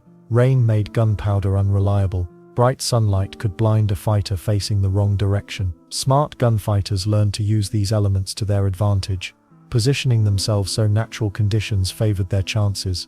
The unspoken code among gunfighters included some surprising elements. Many refused to shoot unarmed men, though this courtesy wasn't universal. Some wouldn't fire on a man who was already wounded and down. These weren't legal requirements. They were personal lines that some fighters wouldn't cross, even in the lawless frontier. But survival rules meant nothing without the mental toughness to follow them when death came calling. Techniques and tactics only mattered if a gunfighter could execute them when facing down another armed man who wanted him dead. Speaking of mental toughness, the lawmen of the Wild West faced unique challenges that tested their resolve in ways ordinary gunfighters never experienced. Being a lawman in the Wild West wasn't some glamorous job with a shiny badge and respect from townsfolk. Most of the time it meant you had a target painted on your back and enemies who wanted you dead. These weren't your typical peace officers directing traffic or writing tickets. These guys were gunfighters who happened to work on the right side of the law. Sheriff Pat Garrett became famous for hunting down Billy the Kid, but before that showdown he spent months tracking a killer through dangerous territory, alone. No backup radio calls or SWAT teams waiting around the corner. Just Garrett, his horse, and whatever ammunition he could carry. When he finally cornered Billy in that dark room, it was pure gunfighter instinct that kept him alive and made him a legend. Then there's Bass Reeves, a former slave who became one of the deadliest U.S. Marshals in history. Over 30 years he arrested more than 3,000 criminals and killed 14 men in the line of duty. The crazy part, Reeves couldn't read or write, but he never forgot a face or a warrant. He'd memorize every detail about his targets and track them across hundreds of miles of hostile territory. Wild Bill Hickok wore a badge in several frontier towns, but his law enforcement style was simple. Fast draw, accurate aim, ask questions later. In Abilene, Kansas, Hickok kept the peace by making it clear that troublemakers would meet his Colt revolvers. The cattle drivers and gamblers knew better than to test him. Well, most of them did. But here's what made frontier lawmen different from the outlaws they chased. They often worked completely alone against organized gangs. A single sheriff might face 5 or 6 armed men with no guarantee that help was coming. The Dalton gang learned this lesson when they tried to rob 2 banks simultaneously in Coffeyville, Kansas. The townspeople and local lawmen turned Main Street into a battlefield. 4 gang members died that day, including 2 Dalton brothers. Wyatt Earp understood that being a lawman meant more than wearing a badge. It meant having the reputation and skill to back up your authority. In Dodge City, and later Tombstone, Earp didn't just arrest troublemakers, he buffaloed them. That meant cracking skulls with his pistol barrel instead of shooting. Sometimes a good pistol whipping sent a clearer message than a bullet. The financial motivation was real too. Dead or alive bounties meant sheriffs and marshals could earn serious money by bringing in wanted criminals. A $500 reward might equal 6 months of regular wages, but collecting that bounty often meant facing desperate men who had nothing left to lose. The Reno brothers put up such fierce resistance that frustrated lawmen eventually handed them over to lynch mobs. Let's not forget that many lawmen started as gunfighters on the wrong side of the law. Dallas Staudenmeier served as El Paso's marshal after years of killing and gambling. He cleaned up the town using the same violent methods he'd used as an outlaw. The difference was the badge, but the bullets flew just as fast. Communication was another deadly challenge. A sheriff in one county might not know about wanted criminals operating just 50 miles away. Telegraph lines helped, but messages took time and cost money. By the time word spread about a dangerous gang, they'd already hit 3 more towns and disappeared into the wilderness. Some lawmen developed reputations that scared criminals away from entire regions. El Fago Barker allegedly held off 80 cowboys in a 36-hour gunfight in New Mexico. Whether the numbers were accurate didn't matter. The story spread, and troublemakers started avoiding his territory. Sometimes reputation worked better than bullets. The worst part of the job was the constant paranoia. Lawmen never knew when a dead outlaw's brother or gang member might show up seeking revenge. They couldn't relax in saloons or walk down streets without checking shadows and doorways. Many slept with loaded guns and trusted nobody completely. Town politics complicated everything too. Local businessmen sometimes protected certain criminals who brought money to town. A sheriff might receive orders to ignore gambling halls or brothels that paid the right people. Going against corrupt town councils could mean losing your job or facing assassination attempts. Federal marshals had it even worse than local sheriffs. Their territories covered thousands of square miles of lawless frontier. Judge Isaac Parker's court in Arkansas sent marshals into Indian Territory, where tribal conflicts and outlaw gangs created constant danger. Over 60 marshals died working for Parker's court. The irony was obvious. To enforce the law effectively, lawmen had to become expert killers themselves. The badge was just decoration. What mattered was your speed, accuracy, and willingness to shoot first when facing armed criminals. But even the deadliest lawmen couldn't control everything. Personal disputes and family feuds created violence that no badge could prevent. When neighbors started shooting neighbors over land, water rights, or old grievances, the real bloodshed began. Personal grudges in the Wild West didn't just simmer quietly like they might today. They exploded into deadly feuds that could last decades and leave entire families wiping each other off the map. When you combine pride, guns, and zero law enforcement, you get blood feuds that make modern family drama look like a friendly disagreement over Thanksgiving dinner. The most famous feud started over something completely ridiculous. The Hatfields and McCoys began their legendary battle because of a stolen pig. Yes, a pig. Randolph McCoy accused Floyd Hatfield of stealing his hog in 1878. What should have been a simple property dispute turned into a generational war that killed at least 13 people over the next decade. The families lived on opposite sides of the Kentucky-West Virginia border, which meant they could literally shoot at each other and then escape to safety by crossing state lines. But livestock wasn't the only trigger for deadly rivalries. Romance caused just as much bloodshed. John Sir Hatfield fell in love with Rosanna McCoy, and their forbidden relationship added gasoline to an already burning fire. When family honor gets mixed up with matters of the heart, people start reaching for their guns faster than you can say Romeo and Juliet. The difference here was that both families were armed to the teeth and knew how to use their weapons. Range wars created some of the bloodiest feuds in Western history. Cattle ranchers and sheep herders fought over grazing land like it was made of solid gold. The Pleasant Valley War in Arizona lasted 5 years and killed at least 19 men. The Graham and Tewksbury families turned their business dispute into a massacre that left children orphaned and widows struggling to survive. These weren't quick gunfights either. They were calculated hunting expeditions where men would track their enemies for weeks just to get one clean shot. Then there's the Lincoln County War, which turned Billy the Kid into a household name. This wasn't really about personal grudges at first. It started as a business rivalry between 2 store owners fighting over government contracts. But when John Tunstall got murdered by his competitors, his employees took it personally. Billy the Kid had worked for Tunstall and considered him a father figure. The young outlaw spent the next several years hunting down everyone involved in his boss's death. Gambling debts sparked feuds that could erupt without warning. Professional gamblers carried guns because losing money often made people violent. Doc Holliday got into numerous disputes over card games, and his reputation with a pistol usually ended arguments before they started. But not everyone backed down from the deadly dentist. His ongoing rivalry with Johnny Ringo stemmed from gambling disputes and personal insults that festered for years. The weird part about these feuds was how they spread like wildfire through communities. Take the Horrell brothers in Texas. They started fighting with local law enforcement over cattle theft charges, but soon half the county was picking sides. Friends became enemies, business partnerships dissolved, and entire towns split into armed camps. You couldn't stay neutral when bullets started flying. Family feuds often had bizarre rules that outsiders couldn't understand. The Hatfields and McCoys wouldn't shoot each other during certain religious holidays, but Christmas was apparently fair game for murder.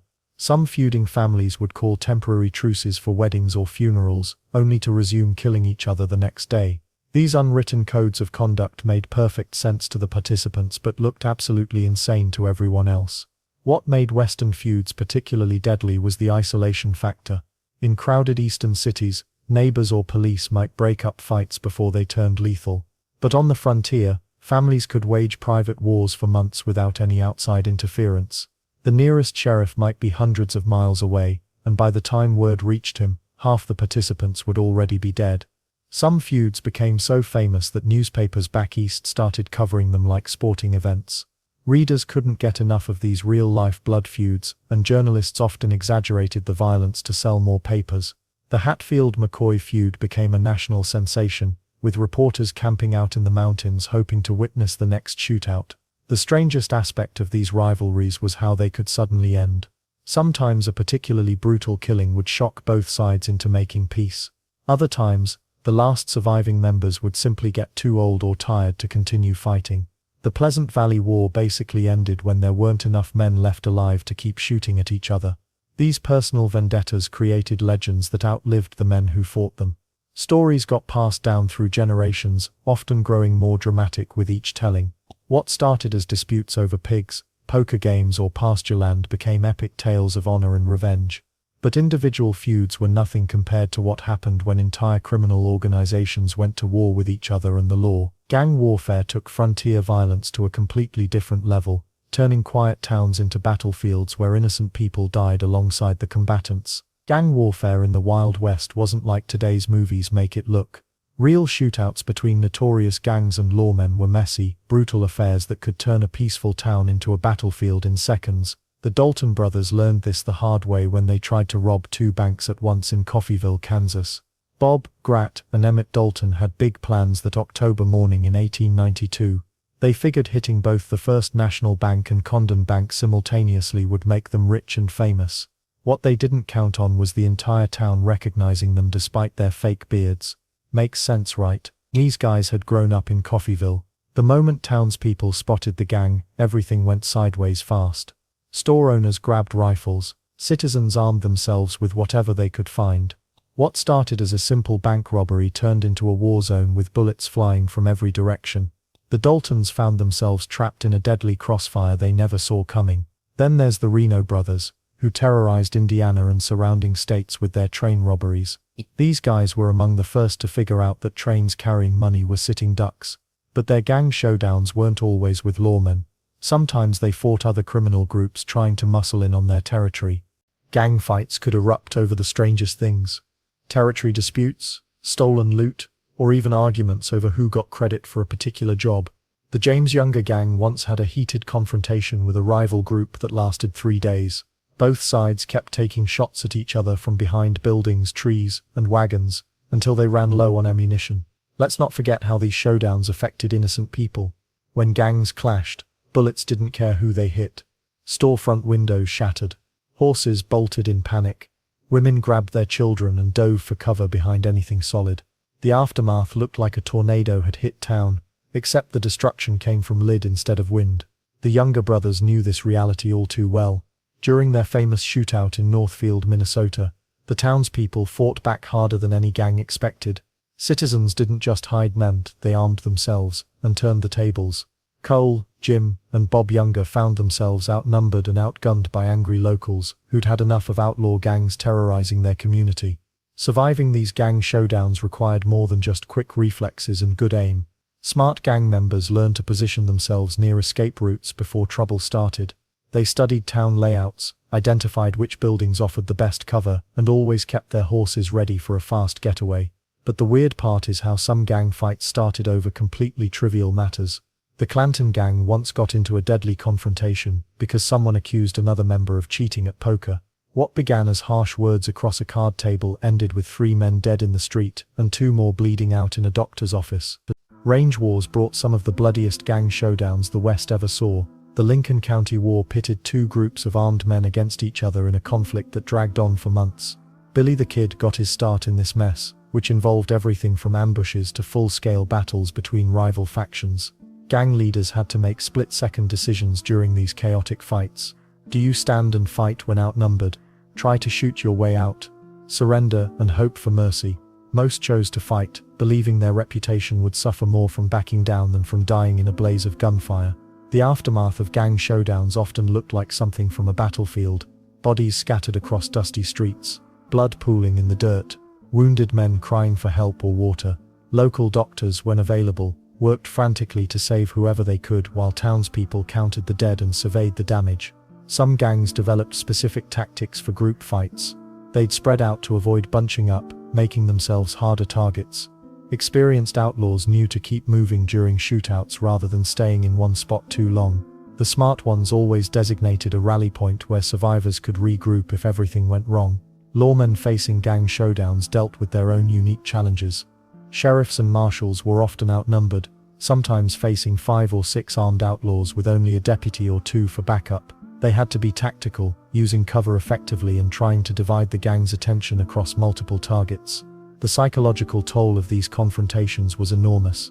Men who survived gang showdowns often suffered from what we'd now call trauma. Some quit their outlaw ways entirely, while others became even more violent and unpredictable. The constant threat of sudden death changed people in ways that lasted long after the gun smoke cleared.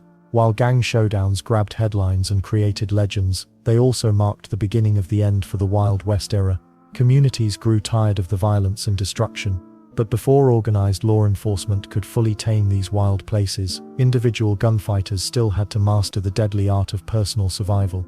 Getting shot in the Wild West wasn't like what you see in movies where cowboys dramatically clutch their chest and fall over dead instantly. Real gunfights were messy, unpredictable affairs where survival depended on way more than just being the fastest draw. Most people who got plugged with bullets didn't die right there on the spot. They suffered for days or even weeks before either recovering or finally succumbing to their wounds.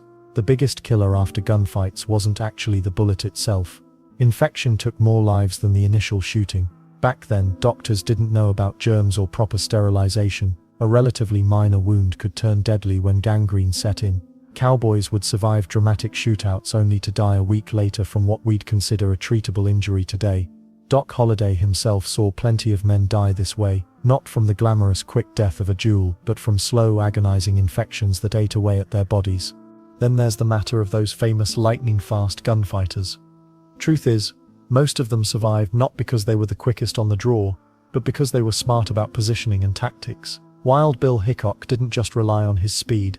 He positioned himself strategically in saloons, always keeping his back to a wall and watching the doors. When trouble started brewing, he'd already have his hands near his guns and his eyes on potential threats. Many gunfighters carried small metal objects in their vest pockets, coins, pocket watches, or even small metal plates. These weren't for telling time or buying drinks. They served as makeshift armor that could potentially deflect or slow down bullets aimed at vital organs. Some lucky souls owe their lives to a silver dollar that stopped a .45 caliber slug from reaching their heart. Makes you wonder how many miraculous survival stories were really just good preparation meeting dumb luck. The aftermath of gunfights was brutal and often lasted hours. Men would lie bleeding in dusty streets while someone rode off to fetch the nearest doctor, who might be miles away. Whiskey served as the primary painkiller and antiseptic. Cowboys would pour it directly into wounds, which probably did more harm than good most of the time. But when you're bleeding out in a frontier town with no proper medical supplies, rock gut whiskey was better than nothing. Medical knowledge in the 1870s was primitive by today's standards. Doctors often left bullets inside patients rather than risk the surgery to remove them. This meant some gunfighters walked around with multiple pieces of lead lodged in their bodies. John Wesley Hardin carried several bullets in his torso from various encounters, and they caused him pain for the rest of his life. Every rainy day reminded him of old gunfights through the ache of metal pressing against his bones. Weather played a huge role in survival too. Getting shot during winter meant you might freeze to death before help arrived. Summer heat caused wounds to fester faster. Rain could wash away blood trails that might lead rescuers to wounded men, but it could also help clean wounds. Desert gunfights were particularly deadly because dehydration would set in quickly for anyone unable to move. Distance made all the difference in survival rates. Close-range shootouts with heavy-caliber weapons were almost always fatal, but many gunfights happened at surprisingly long distances where accuracy dropped significantly. A lot of famous deadly gunfighters actually missed more shots than they landed.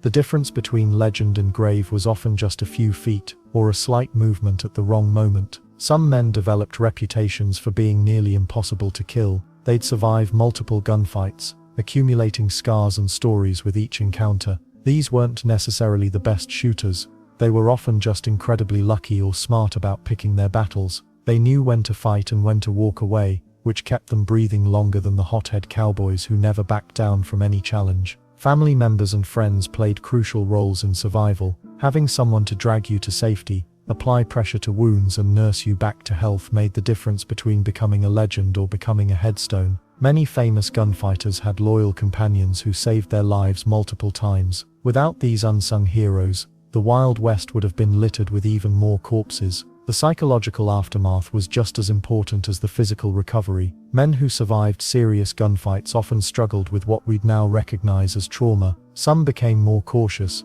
while others became recklessly aggressive. A few quit the gunfighting life entirely after a close call with death. But here's what's really wild. Some of the most feared gunfighters of the era weren't actually the most accurate shooters. They were the ones who understood that reputation could be more powerful than bullets. Speaking of reputation, the stories that grew around these men would eventually become bigger than the men themselves. When Wild Bill Hickok strapped on his famous Colt 1851 Navy revolvers, he was carrying cutting-edge technology for his time. But here's what most people don't realize. Those advanced guns were actually primitive compared to what came just a few years later. The Wild West wasn't just shaped by brave men and lawless towns. It was transformed by a rapid-fire evolution of weapons that changed faster than outlaws could learn to use them. Picture Jesse James in 1866, still loading black powder into his revolver one chamber at a time. Each shot required gunpowder, a lead ball, and careful packing. Miss your target, you better hope you had time to reload, because that process took forever in a gunfight. Smart gunfighters carried multiple loaded revolvers rather than trying to reload a single weapon. Wild Bill's cross-draw style wasn't just for show. He needed quick access to a backup gun when his first one ran empty. Then everything changed. The cartridge revolution hit the frontier like lightning, and suddenly gunfighters had access to weapons that could fire repeatedly without the messy reloading process. The Colt Peacemaker, introduced in 1873, became the weapon of choice for both lawmen and outlaws. This wasn't just an improvement, it was a complete game changer that made gunfights faster and deadlier than ever before. Well, revolvers weren't the only weapons evolving. Rifles were getting scary good too. The Winchester Model 1873, nicknamed the gun that won the West, could fire 15 rounds without reloading. Imagine being a sheriff facing down a gang armed with these repeating rifles when you're still carrying a single-shot weapon. The technological gap could mean the difference between going home to your family or ending up in Boot Hill. But here's where things get interesting and dangerous. Shotguns became the secret weapon of choice for close-range ambushes. Doc Holliday didn't just rely on his pistol skills. Smart fighters knew that a double-barreled shotgun at 10 feet was more reliable than the fanciest quick-draw technique. The spread of buckshot meant you didn't need perfect aim, just good timing. Traveling salesmen played a crucial role that most people overlook. These guys weren't just selling soap and medicine. They were peddling the latest in firearm technology to anyone with cash. A new Colt revolver or Winchester rifle could arrive in a dusty frontier town faster than news of the latest bank robbery. Outlaws often had access to better weapons than the lawmen chasing them, simply because they had more money to spend. Makes sense, right? When you're robbing trains and banks, upgrading your equipment becomes a smart business investment. The Dalton gang didn't stick with old guns out of nostalgia. They bought the best weapons available because their lives depended on having superior firepower. Meanwhile, small-town sheriffs were stuck with whatever weapons the town council could afford, which usually wasn't much. The weird part is how quickly gunfighters had to adapt their techniques. A fast draw that worked perfectly with a Colt 1860 Army revolver might fail completely with a newer model that had different weight and balance. John Wesley Hardin was famous for practicing with whatever new weapons he could get his hands on. He understood that staying alive meant staying current with technology. Competition between gun manufacturers got fierce, and outlaws became their unofficial testing ground. Colt, Smith & Wesson, and Winchester were constantly improving their designs based on real-world feedback from the frontier. If a particular model kept jamming during gunfights, word spread fast through outlaw networks. Manufacturers who ignored these reports found their weapons gathering dust on store shelves. Then there's the ammunition factor that changed everything. Early gunfighters had to make their own bullets, measuring powder charges and casting lead balls. One mistake could mean a misfire when you needed that shot most. Factory-made cartridges eliminated this problem, but they also created new ones. Different guns required different ammunition, and running out of the right cartridge in a hostile town could be a death sentence. Range and accuracy improved dramatically as weapons evolved. Billy the Kid's generation could hit targets reliably at distances that would have been nearly impossible for earlier gunfighters. This changed tactics completely. Ambushes could be set up from farther away, and confrontations didn't always have to end in close-range duels. Let's not forget the psychological impact of these advancing weapons. The sound of a Winchester being cocked became as intimidating as any threat. Outlaws learned to use the reputation of their weapons as much as the weapons themselves. Sometimes showing a state-of-the-art revolver was enough to end a confrontation before it started. The contest for having the best gun became a status symbol that went beyond practical needs. Famous gunfighters were judged not just by their skill, but by the quality of their weapons. A worn-out old pistol suggested desperation, while a gleaming new Colt implied success and danger. But weapons were just tools, and even the fanciest gun couldn't save a gunfighter who lacked the nerve to use it. The human element remained the deciding factor in most confrontations, which brings us to an uncomfortable truth about what ordinary people faced. Living in a Wild West town meant waking up each morning knowing that violence could explode without warning. Regular folks faced constant threats that went far beyond what any Hollywood movie could capture. Take Sarah Mitchell, who ran a boarding house in Dodge City. One Tuesday morning in 1878, she was hanging laundry when gunfire erupted just 50 feet away. Two cowboys were settling a poker dispute with lead instead of words. A stray bullet punched through her wooden fence, missing her head by inches. The hole stayed there for months as a reminder of how close death always lurked. Children growing up in these frontier towns learned gun safety before they could properly read. Parents taught their kids to drop flat at the first sound of gunfire. Smart families kept their young ones away from saloon areas, especially on weekends when tensions ran highest. But bullets don't follow rules about where they're supposed to go. The worst part? Nobody knew when trouble would start. A quiet afternoon could turn deadly in seconds. Maybe a gambler accused someone of cheating. Perhaps two ranchers disagreed over cattle prices. Sometimes fights began over something as simple as spilled drinks or harsh words about someone's horse. Stray bullets became such a problem that some store owners reinforced their walls with extra wood planks. The Mercantile in Tombstone had 3 different bullet holes in its front window by 1881. Each hole told a story of violence that innocent people barely escaped. Then there's the psychological toll that nobody talks about. Imagine trying to run a business when gunfights could scatter your customers at any moment. School teachers struggled to keep children focused when shooting might interrupt lessons. Mothers lived with constant fear that their husbands wouldn't return from simple errands. Dancing and community gatherings brought special dangers. Large crowds attracted troublemakers looking to make names for themselves. Wedding celebrations and holiday festivals often ended with someone reaching for their gun. The music would stop. Women would scream, men would dive for cover behind tables and wagons. What made things worse was the unpredictable nature of frontier justice. A respected businessman could turn violent after too much whiskey. A quiet stranger might be a wanted killer passing through town. You never really knew who posed a threat until bullets started flying.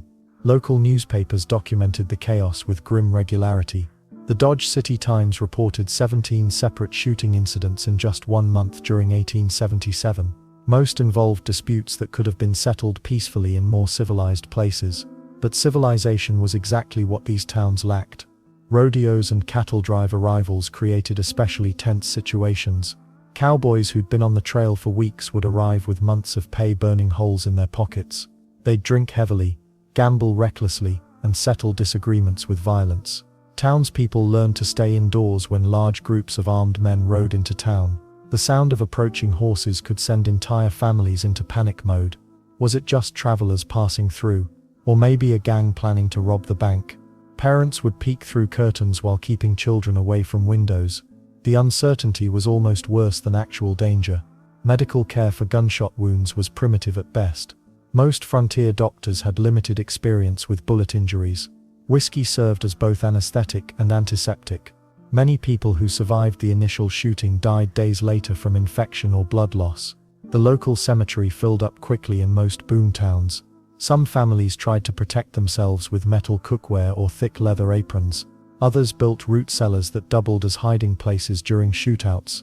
But these measures provided mostly psychological comfort rather than real protection. Church services offered brief respites from the constant tension. Even the most hardened outlaws usually respected Sunday morning peace. But even then, people kept their weapons close. You never knew when someone might decide that old grudges couldn't wait for Monday. The economic impact was devastating too. Businesses lost customers who feared getting caught in crossfire. Insurance was nearly impossible to obtain. Property values stayed low because nobody wanted to invest in places where violence ruled the streets. Women developed their own survival strategies. Many learned to shoot despite social expectations about proper feminine behavior. Others formed informal networks to share information about dangerous individuals or brewing conflicts. Knowledge could mean the difference between life and death. But here's what's really fascinating about this daily danger. It created an entirely different social dynamic in places where people gathered to drink, gamble, and blow off steam. The saloons became the true epicenters of Wild West violence, where most gunfights actually began. When most people think about Wild West gunfights, they picture dusty streets at high noon, two men facing each other, hands hovering over their holsters waiting for someone to make the first move. That's Hollywood talking. The truth? Most gunfights happened inside saloons, and they were messy, loud, and usually over something completely stupid. Saloons weren't just places to drink, they were the social centers of frontier towns. Banking, gambling, business deals, and gossip all happened under the same roof, where whiskey flowed freely. When you pack armed men into a small space, add alcohol, money, and wounded pride, you're basically building a powder keg with swinging doors. The typical saloon gunfight started over gambling. Cards were serious business back then. A man's reputation depended on his word, and accusing someone of cheating was like calling them a liar and a thief rolled into one. Wild Bill Hickok killed Davis Tutt over a poker debt that got out of hand. But here's the weird part. Their actual gunfight happened in the street, because they had enough sense to take it outside. Most weren't that considerate. Take the Long Branch Saloon in Dodge City. This place saw more lead fly than a Civil War battlefield.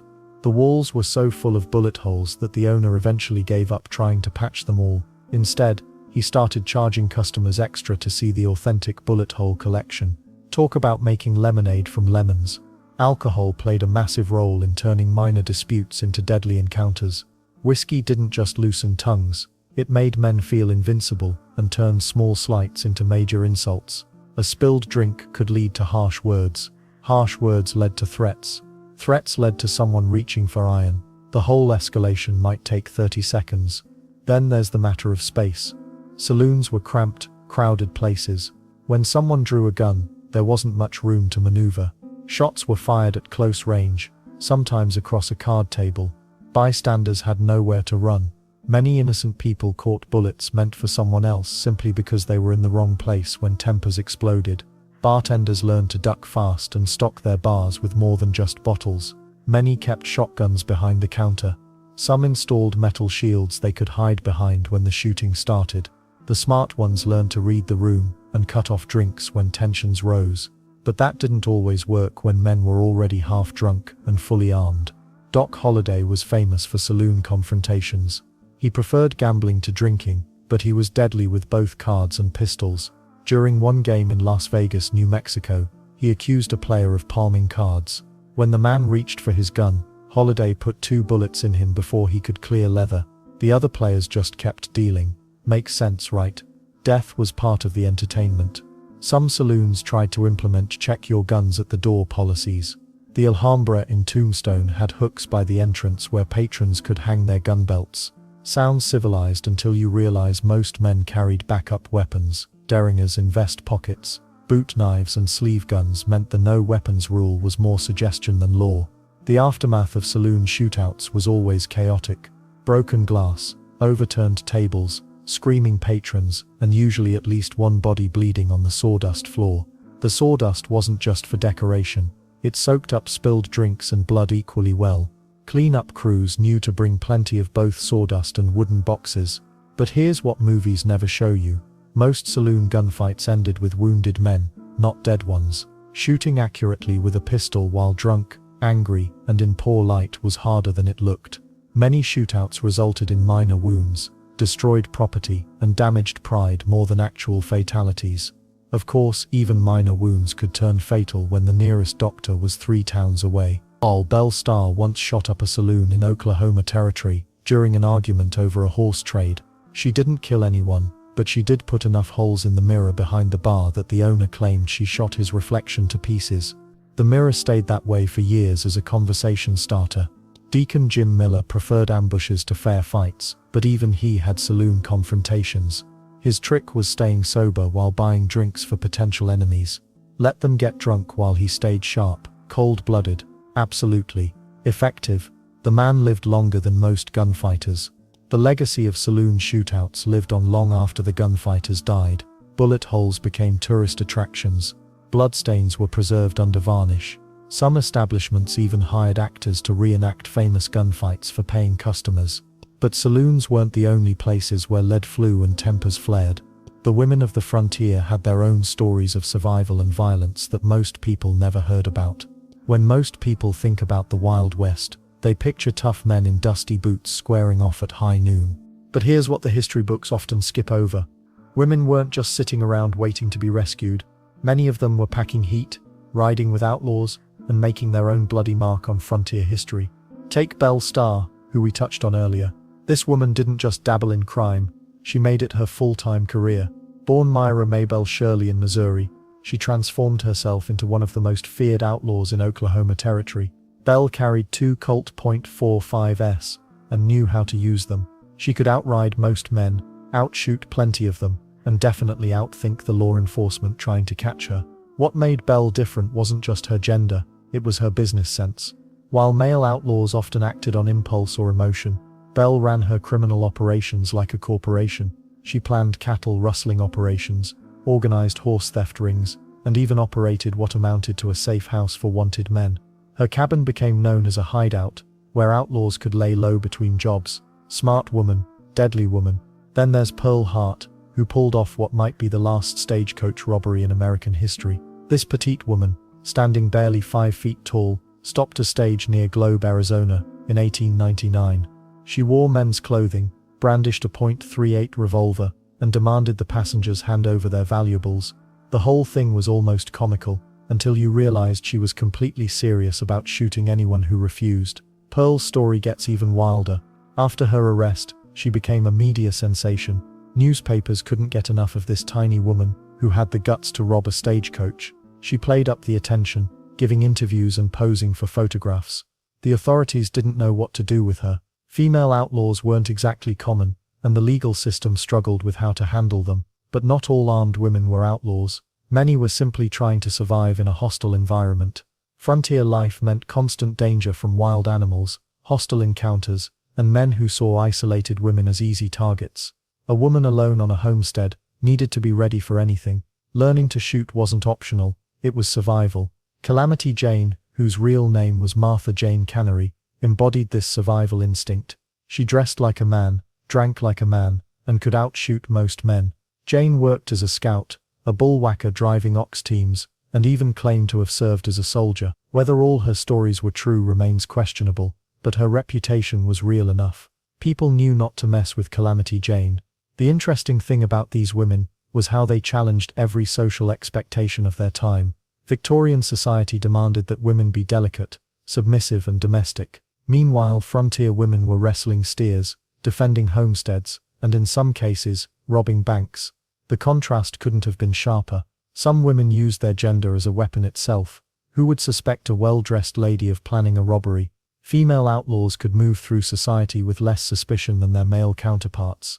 They could gather intelligence, case potential targets, and escape pursuit by simply changing clothes and acting respectable.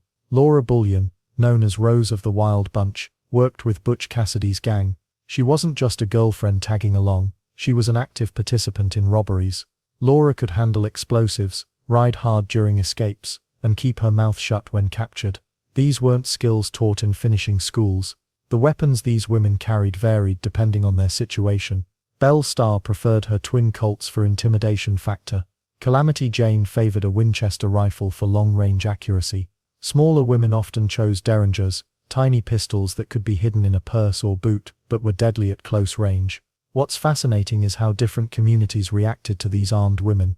In some towns, locals respected a woman who could defend herself. In others, armed females were seen as threats to the natural order. The same woman might be celebrated in one place and arrested in another, depending on local attitudes and circumstances. Many of these women met violent ends, just like their male counterparts. Belle Starr was shot from ambush in 1889, her killer never identified. Others simply disappeared into history, their fates unknown. Some managed to retire from outlaw life and live quietly, their wild pasts becoming family secrets. The stories of these gun-toting women reveal something important about frontier society. When survival was on the line, traditional gender roles became luxury nobody could afford. Women who might have been proper ladies back east became crack shots and horse thieves out west. Their legacy raises questions that still echo today about women, weapons and power. But these frontier females weren't the only ones bending the rules of their time. The entire era was coming to an end, and with it, the wild freedom that had defined the American West. The gunslinger era didn't end with a dramatic final shootout or some legendary last stand. Instead, it faded away like smoke from a spent cartridge, replaced by forces that made fast draws and quick tempers seem suddenly old-fashioned. Railroads changed everything. Those iron horses that once brought trouble to frontier towns now carried something far more dangerous to outlaws: organized law enforcement. A sheriff in Kansas could telegraph his counterpart in Texas about a wanted man faster than any horse could carry the news. Posses formed quickly when lawmen could coordinate across hundreds of miles in minutes rather than weeks. The famous gunfighters found themselves facing a new reality. Wild Bill Hickok was already dead by 1876, shot in the back while playing poker. Billy the Kid met his end in 1881, gunned down by Sheriff Pat Garrett. Jesse James fell to an assassin's bullet in 1882. John Wesley Hardin tried to go straight, became a lawyer, then got shot in a saloon in 1895. One by one, the legendary names disappeared. But here's what really killed the gunfighter era. Civilization caught up. Towns that once welcomed any armed man who could keep the peace now had proper police forces. Citizens who previously settled disputes with lead started using courts and lawyers instead. Makes sense, right? Hard to maintain your reputation as the fastest gun when the local judge can lock you up for disturbing the peace. The weapons themselves became a problem for the old-style gunmen. Early revolvers and rifles had given skilled shooters a massive advantage over ordinary folks. But as firearms became more reliable and easier to use, that edge disappeared. A nervous shopkeeper with a modern pistol could drop a legendary gunfighter just as dead as anyone else. Then there's the money factor. Being a professional gunman had always been a risky way to make a living, but the economics turned brutal. Bounties on famous outlaws grew so large that every small-town deputy and ambitious young gun wanted a piece of the action. The famous names found themselves constantly looking over their shoulders, never knowing which friendly face might be planning to collect that reward. Towns started passing gun control laws faster than you could say stick 'em up. Dodge City banned carrying firearms within city limits in 1876. Tombstone followed suit. Abilene made it illegal to discharge weapons inside town. These weren't suggestions, they were enforced by increasingly professional lawmen who didn't settle disputes with duels. The Wild Bunch and similar gangs adapted for a while by becoming more mobile and sophisticated. They studied railroad schedules, planned elaborate escapes, and used the telegraph system to their advantage. But even Butch Cassidy eventually figured out that the writing was on the wall. He and the Sundance Kid fled to South America rather than face the increasingly organized law enforcement back home. Banking changed too. Those small frontier banks that once made easy targets for armed robbers became part of larger networks with better security and faster communication.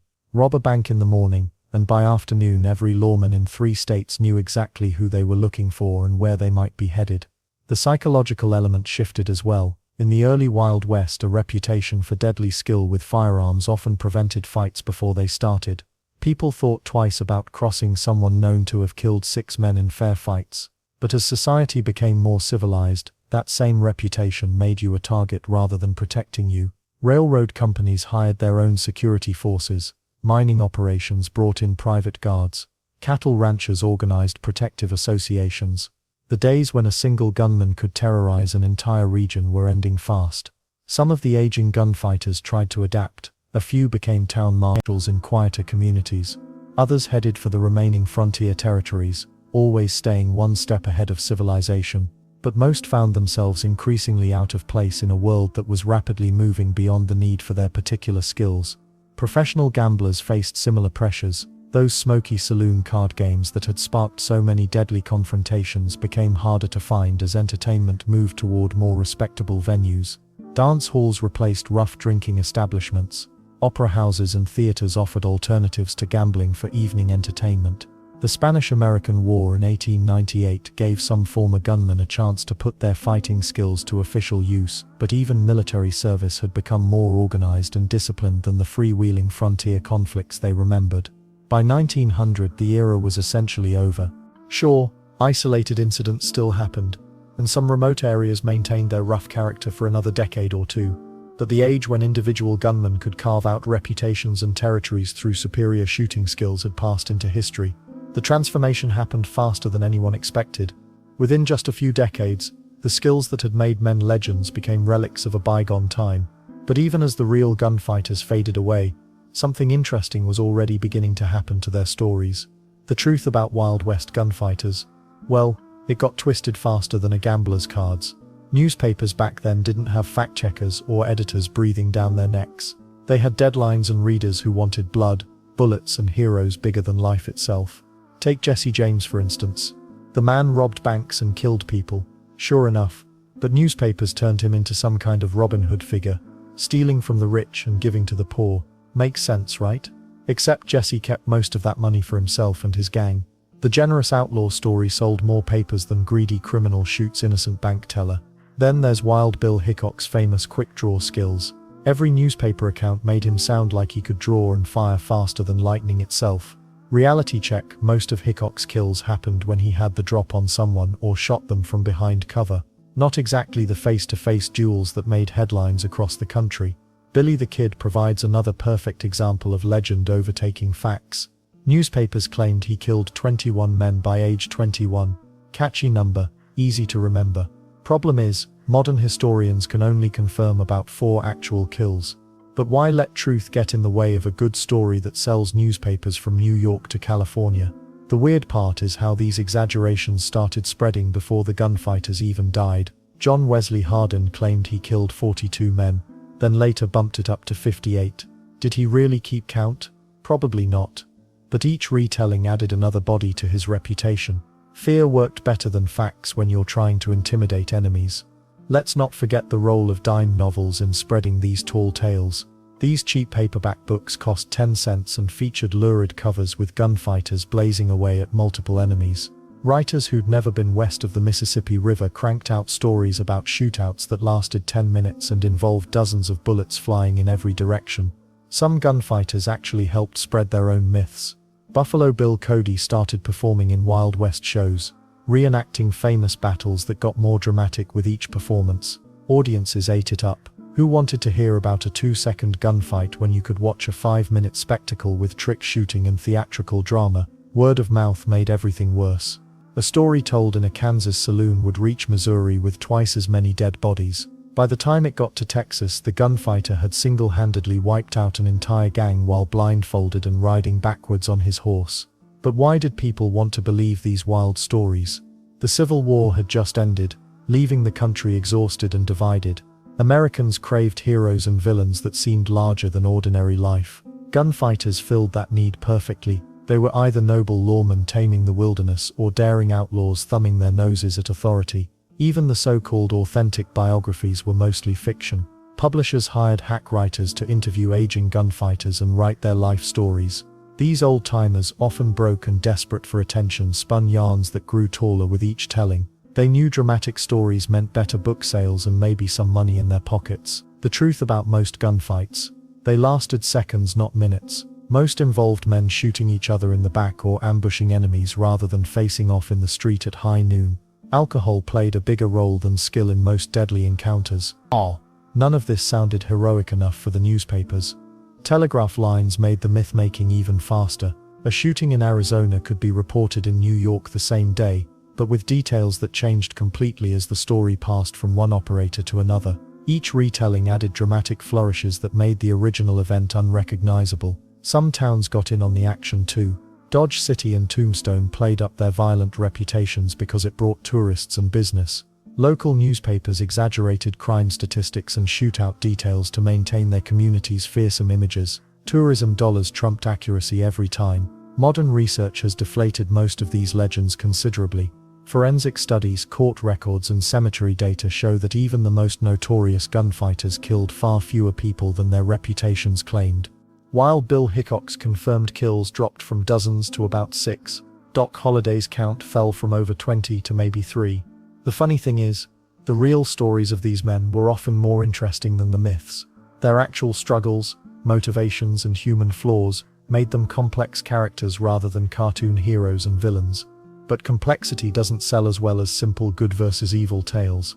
By the time Hollywood discovered these stories, the legends had completely replaced the facts in most people's minds. The movie industry took these already inflated myths and made them even more spectacular, creating the iconic Western showdown that never really existed in the first place. When the silver screen discovered gunfighters, something magical happened. And by magical, I mean Hollywood took real-life killers and turned them into charming heroes who never seemed to run out of bullets. Movies transformed the Wild West from a brutal, often boring reality into the most exciting place on earth. The first Western films appeared in the early 1900s, just as the real gunfighter era was ending. Talk about perfect timing. Real outlaws were dying of old age or tuberculosis, but movie outlaws could live forever. Suddenly, Billy the Kid wasn't a scrawny teenager who got shot in the dark. He became a handsome rebel fighting for justice. Hollywood's version of gunfights looked nothing like the real thing. Actual shootouts lasted seconds and usually happened at close range in cramped saloons. Movie gunfights, they dragged on for minutes, with cowboys facing each other in the middle of dusty streets while dramatic music played. The real Jesse James robbed banks quickly and ran away. Movie Jesse James gave speeches about honor before every heist. Then there's the ridiculous accuracy these film heroes possessed. Real gunfighters missed shots all the time, especially when drunk or terrified. Movie gunfighters could shoot a playing card out of someone's hand from 50 yards. John Wayne could apparently hit anything while riding a galloping horse backwards. Try explaining that physics to Wild Bill Hickok, who considered himself lucky to hit a man standing 10 feet away. The Hollywood quick draw became its own art form. Actors spent weeks learning to whip pistols out of holsters with theatrical flair. Real gunfighters didn't care about style points. They wanted to survive, which usually meant shooting first from behind cover. Doc Holliday would have laughed at movie cowboys who announced their intentions before drawing. Spencer Tracy played real outlaws with dignity and charm. Paul Newman made Butch Cassidy look like a gentleman bandit with a heart of gold. These actors turned murderers into folk heroes. The real Butch Cassidy robbed hard-working people and terrorized communities. Movie Butch cracked jokes and treated robbery like a fun adventure between friends. What's fascinating is how Hollywood's version became more famous than reality. Most people know Wyatt Earp from movies, not history books. They picture him as a noble lawman cleaning up Tombstone through fair gunfights. The real Wyatt was more complicated, part lawman, part gambler, part businessman with questionable ethics. But the movie version sells more tickets. Female gunfighters got the Hollywood treatment too. Belle Starr, who was described by contemporaries as plain and mean-tempered, became a beautiful bandit queen in films. Real female outlaws were usually desperate women trying to survive harsh circumstances. Movie female outlaws were glamorous rebels fighting against an unjust system while maintaining perfect hair. The weapons changed dramatically between reality and film.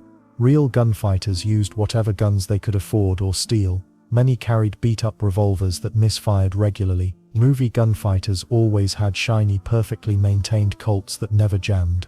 They also seemed to have unlimited ammunition, firing dozens of shots without reloading. Hollywood created the myth of the honorable gunfight. Movies showed opponents agreeing to meet at high noon, walking toward each other with hands hovering over their guns. Real gunfighters ambushed enemies, shot people in the back, and used any advantage available. Honor was a luxury most couldn't afford when their lives were on the line. The landscape got the movie treatment too. Film westerns showed sweeping desert vistas and dramatic rock formations. Many real gunfights happened in muddy cowtowns that smelled like manure and rotting garbage. Not exactly cinematic, but definitely more accurate than Monument Valley's majestic scenery. Directors discovered that audiences preferred their outlaws with tragic backstories and noble motivations. Movie gunfighters were usually forced into violence by circumstances beyond their control. Real gunfighters often chose crime because it seemed easier than honest work, less romantic, but more truthful. The sound effects deserve special mention. Movie gunshots echoed dramatically across empty valleys. Real gunshots in confined spaces left people temporarily deaf and surrounded by choking smoke. The smell of black powder was overwhelming, and spent shells created slip hazards on saloon floors. Strangely enough, some real gunfighters lived long enough to see themselves portrayed in films. They rarely recognized themselves in these heroic versions. Buffalo Bill Cody actually appeared in early Western films, bringing some authenticity to an increasingly fictional genre. Hollywood's influence spread beyond entertainment. These movies shaped how Americans viewed their own history. The Wild West became a symbol of freedom and independence, even though the reality was often poverty and violence. Movie heroes inspired real people to romanticize a period that survivors were usually happy to forget. The irony runs deep when you realize that Hollywood's fictional gunfighters became more influential than their real counterparts. But here's what's really interesting. While movies were busy creating legends, historians were uncovering the truth about these real-life figures. Hollywood made gunfighters legendary, but the real places where they lived and died tell a different story. Today you can walk through dusty graveyards, peek into restored saloons, and even handle the actual guns these men carried. The truth preserved in museums and historical sites often surprises visitors who expect movie magic but find something far more fascinating. Start with Tombstone, Arizona. This isn't some theme park recreation. It's the actual town where Wyatt Earp faced down the cowboys at the OK Corral. Walk down Allen Street, and you're stepping on the same dirt where Doc Holliday spat blood and bullets flew in 1881. The Birdcage Theater still has bullet holes in the ceiling from gambling disputes. Real ones, not Hollywood props. Boot Hill Cemetery sits on a rocky slope overlooking town. Here lie the three men who died in the famous gunfight: Tom McClory, Frank McClory, and Billy Clanton. Their weathered headstones tell the simple truth. Murdered on the streets of Tombstone, the Earp brothers, they're buried elsewhere, having lived long enough to choose their final resting spots. Then there's the matter of Billy the Kid's trail through New Mexico. Lincoln County preserves the courthouse where he made his legendary escape, killing 2 deputies on his way out. You can see the actual window he squeezed through and the stairs where Deputy Bell died. The museum displays handcuffs that might have held the kid, though proving authenticity gets tricky with artifacts this old. Fort Sumner marks where Sheriff Pat Garrett finally cornered Billy in 1881. The kid's grave sits behind the old Fort Sumner Museum, though grave robbers have stolen his headstone multiple times. People keep replacing it because tourists want to see where the most famous teenage outlaw in American history ended up. Jesse James enthusiasts can visit multiple sites across Missouri. The family farm in Kearney shows where federal agents threw a bomb into the kitchen, killing Jesse's half-brother and maiming his mother. The James Farm Museum doesn't sugarcoat the violence. It shows how a civil war turned neighbors into lifelong enemies. In St. Joseph you can tour the house where Bob Ford shot Jesse in the back for reward money. The bullet hole in the wall remains visible. Wild Bill Hickok's story lives on in Deadwood, South Dakota. Saloon number 10 recreates the scene of his murder during a poker game. The actual cards he held, 2 black aces, 2 black eights, now called a dead man's hand, are displayed nearby. Mount Moriah Cemetery overlooks the town where both Wild Bill and Calamity Jane rest just yards apart, though whether they were lovers or just drinking buddies remains hotly debated. Museums across the West house impressive collections of gunfighter weapons. The National Cowboy and Western Heritage Museum in Oklahoma City displays John Wesley Hardin's actual Colt revolvers. These aren't replicas, they're the guns that killed dozens of men. The weight feels different when you know the history. Buffalo Bill Center of the West in Wyoming showcases an incredible firearms collection. Visitors can examine the technological evolution that made gunfighters possible. Early single-shot pistols required careful aim and prayer. Later revolvers like the Colt Peacemaker changed everything by offering 6 quick shots before reloading. What surprises many visitors is how small these weapons seem. Hollywood guns look massive on screen, but real gunfighter pistols were often compact for faster draws. Doc Holliday's nickel-plated Colt looks almost delicate, yet it ended several lives in brutal efficiency. Historical reenactments bring these stories to life, though purists argue about accuracy. Tombstone stages gunfight shows daily, complete with period costumes and scripted dialogue. The actors fire blanks and fall dramatically, but real gunfights lasted seconds, not minutes. Still, these performances introduce thousands of kids to Western history every year. The weird part is how tourism has transformed former battlegrounds into family destinations. Dodge City's Boot Hill Museum sits where the original cemetery held gunfighters and victims alike. Now children pose for photos beside fake tombstones while their parents buy t-shirts. Commerce and history make strange bedfellows. Archaeological work continues revealing new details about gunfighter life. Metal detectors find spent bullets in famous gunfight locations. Forensic analysis can sometimes match these to specific weapons, solving century-old mysteries about who shot whom. Recent discoveries include gambling chips from Wild Bill's final poker game and a doctor's notes about treating Doc Holliday's tuberculosis. These mundane artifacts often tell richer stories than the dramatic legends. Ghost towns across the West preserve entire gunfighter communities frozen in time. Body, California maintains streets where armed miners settled disputes with lead. The Preservation Society keeps buildings exactly as residents left them when the gold ran out. But here's what gets really interesting about studying these historical sites. They reveal patterns that challenge everything movies taught us.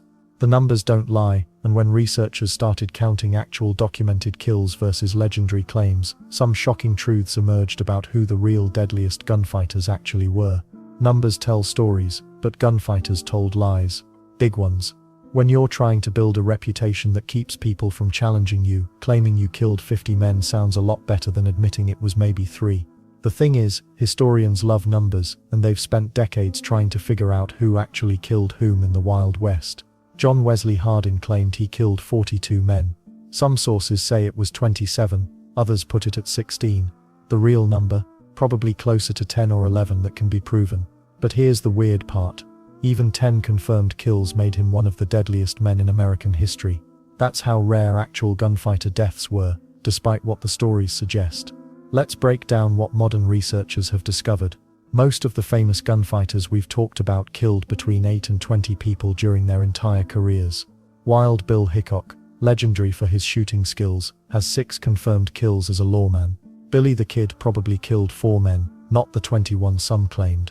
Even Jesse James, with all his gang activities and bank robberies, personally killed maybe 12 people over his 16-year criminal career. The inflation happened for practical reasons. Dead men can't contradict your stories. If you shot someone in a remote area with no witnesses, you could claim it was a fair fight or self-defense. You could also claim it never happened at all, or that one death was actually 3.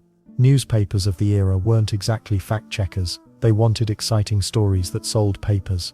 Then there's the problem of what counts as a gunfight death. Does it count if you shot someone in the back? What about poisoning?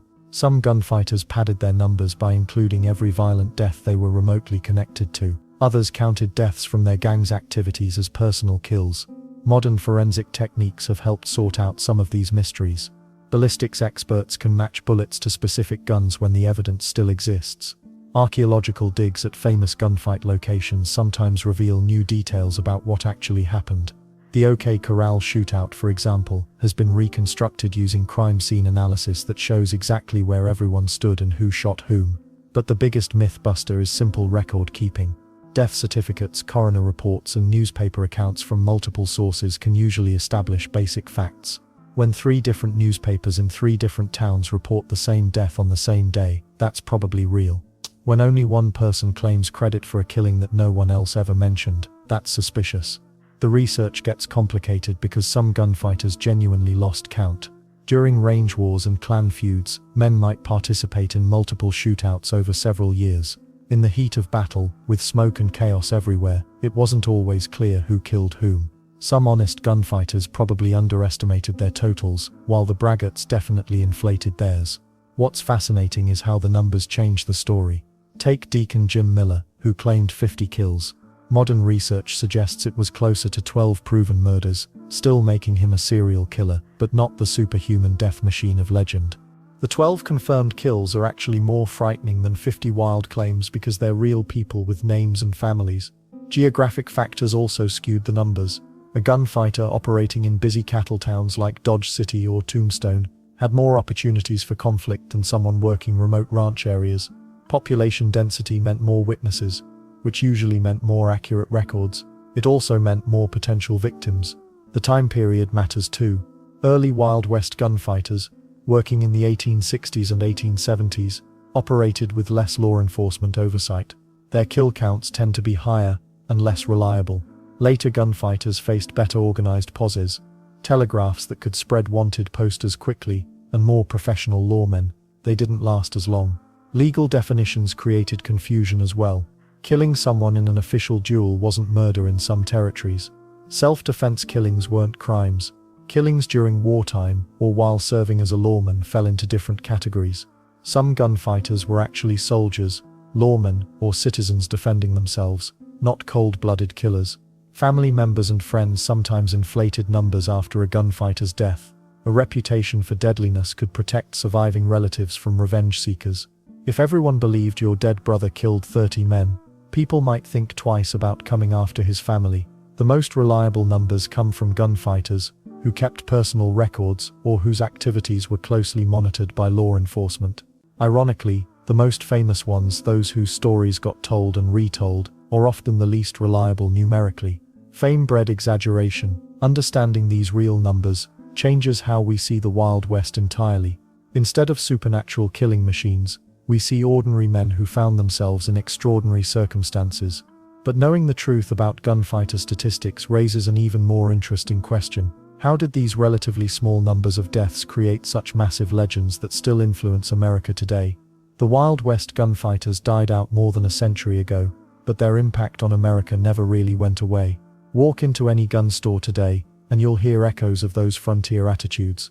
The idea that a man should be able to defend himself. That came straight from the dusty streets of Dodge City and Tombstone.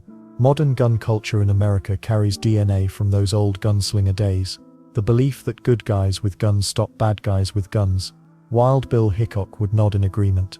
The notion that respecting firearms means knowing how to use them properly. Doc Holliday lived by that code, even if he bent a few other rules along the way. Television shows and video games keep pumping out gunfighter content because audiences can't get enough. Red Dead Redemption lets players live out outlaw fantasies without the real bullets. Deadwood brought gritty realism to HBO screens. Westworld mixed robots with revolvers. Each generation finds new ways to retell these old stories. But here's where it gets interesting. Museums across America work overtime separating fact from fiction about these legends. The National Cowboy Museum in Oklahoma City displays actual firearms used by famous gunfighters. Visitors often seem shocked learning that most shootouts lasted seconds, not minutes like in movies. Real gunfights were messy, brutal, and usually ended with someone bleeding out in the dirt. Tombstone, Arizona turned its gunfighting history into a tourist goldmine. Daily reenactments of the OK Corral shootout draw crowds year-round. Actors dressed as Wyatt Earp and Doc Holliday fire blanks while tourists snap photos. The irony: most visitors learn more accurate history from these performances than from Hollywood films. Then there's the academic side of gunfighter legacy.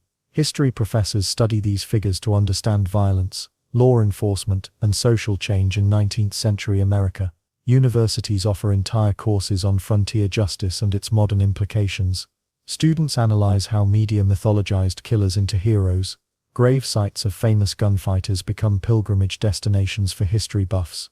Billy the Kid's grave in Fort Sumner, New Mexico gets thousands of visitors annually. Wild Bill Hickok rests in Deadwood's Mount Moriah Cemetery, where tourists leave poker chips and playing cards on his headstone.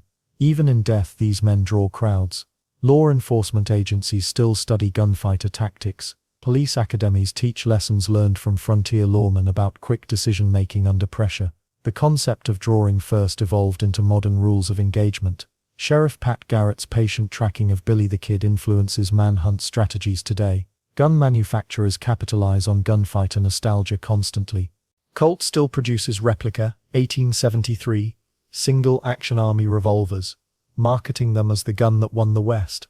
Winchester lever-action rifles remain popular, partly due to their frontier reputation. Collectors pay premium prices for firearms with any connection to famous gunfighters. Hollywood keeps mining this rich vein of American mythology. Every few years brings another Western featuring legendary shootouts. The Magnificent Seven gets remade repeatedly. Tombstone and Wyatt Earp both tackled the same story in the 1990s. Young actors line up for chances to play these iconic roles. Video game developers found gunfighters perfect for interactive entertainment. Players love the moral ambiguity of choosing between lawman and outlaw paths. Quick draw mechanics translate well to controller buttons. Open-world games let users explore recreated frontier towns while hunting bounties or robbing banks. Educational efforts try balancing entertainment with historical accuracy. Living history demonstrations show how difficult it was to load and fire period weapons. Scholars publish research correcting decades of misinformation about kill counts and gunfight details.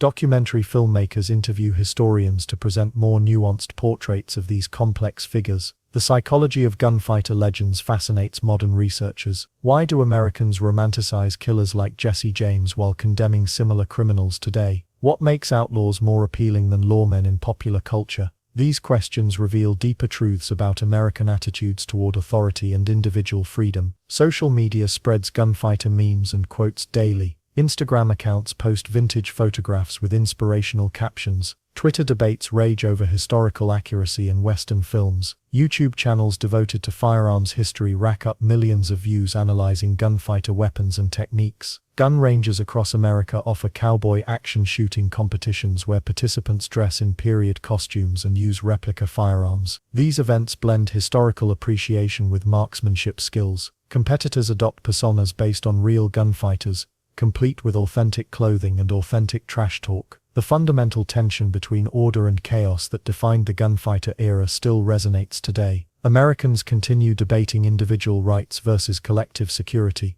Questions about self-defense, law enforcement authority and justice remain as relevant now as they were in 1880s frontier towns. But there's something else brewing beneath all this nostalgia and analysis. Something that connects those dusty gunfights to modern America in ways most people never consider. The real question isn't just how gunfighters shaped our past, but what their enduring popularity reveals about who we are today.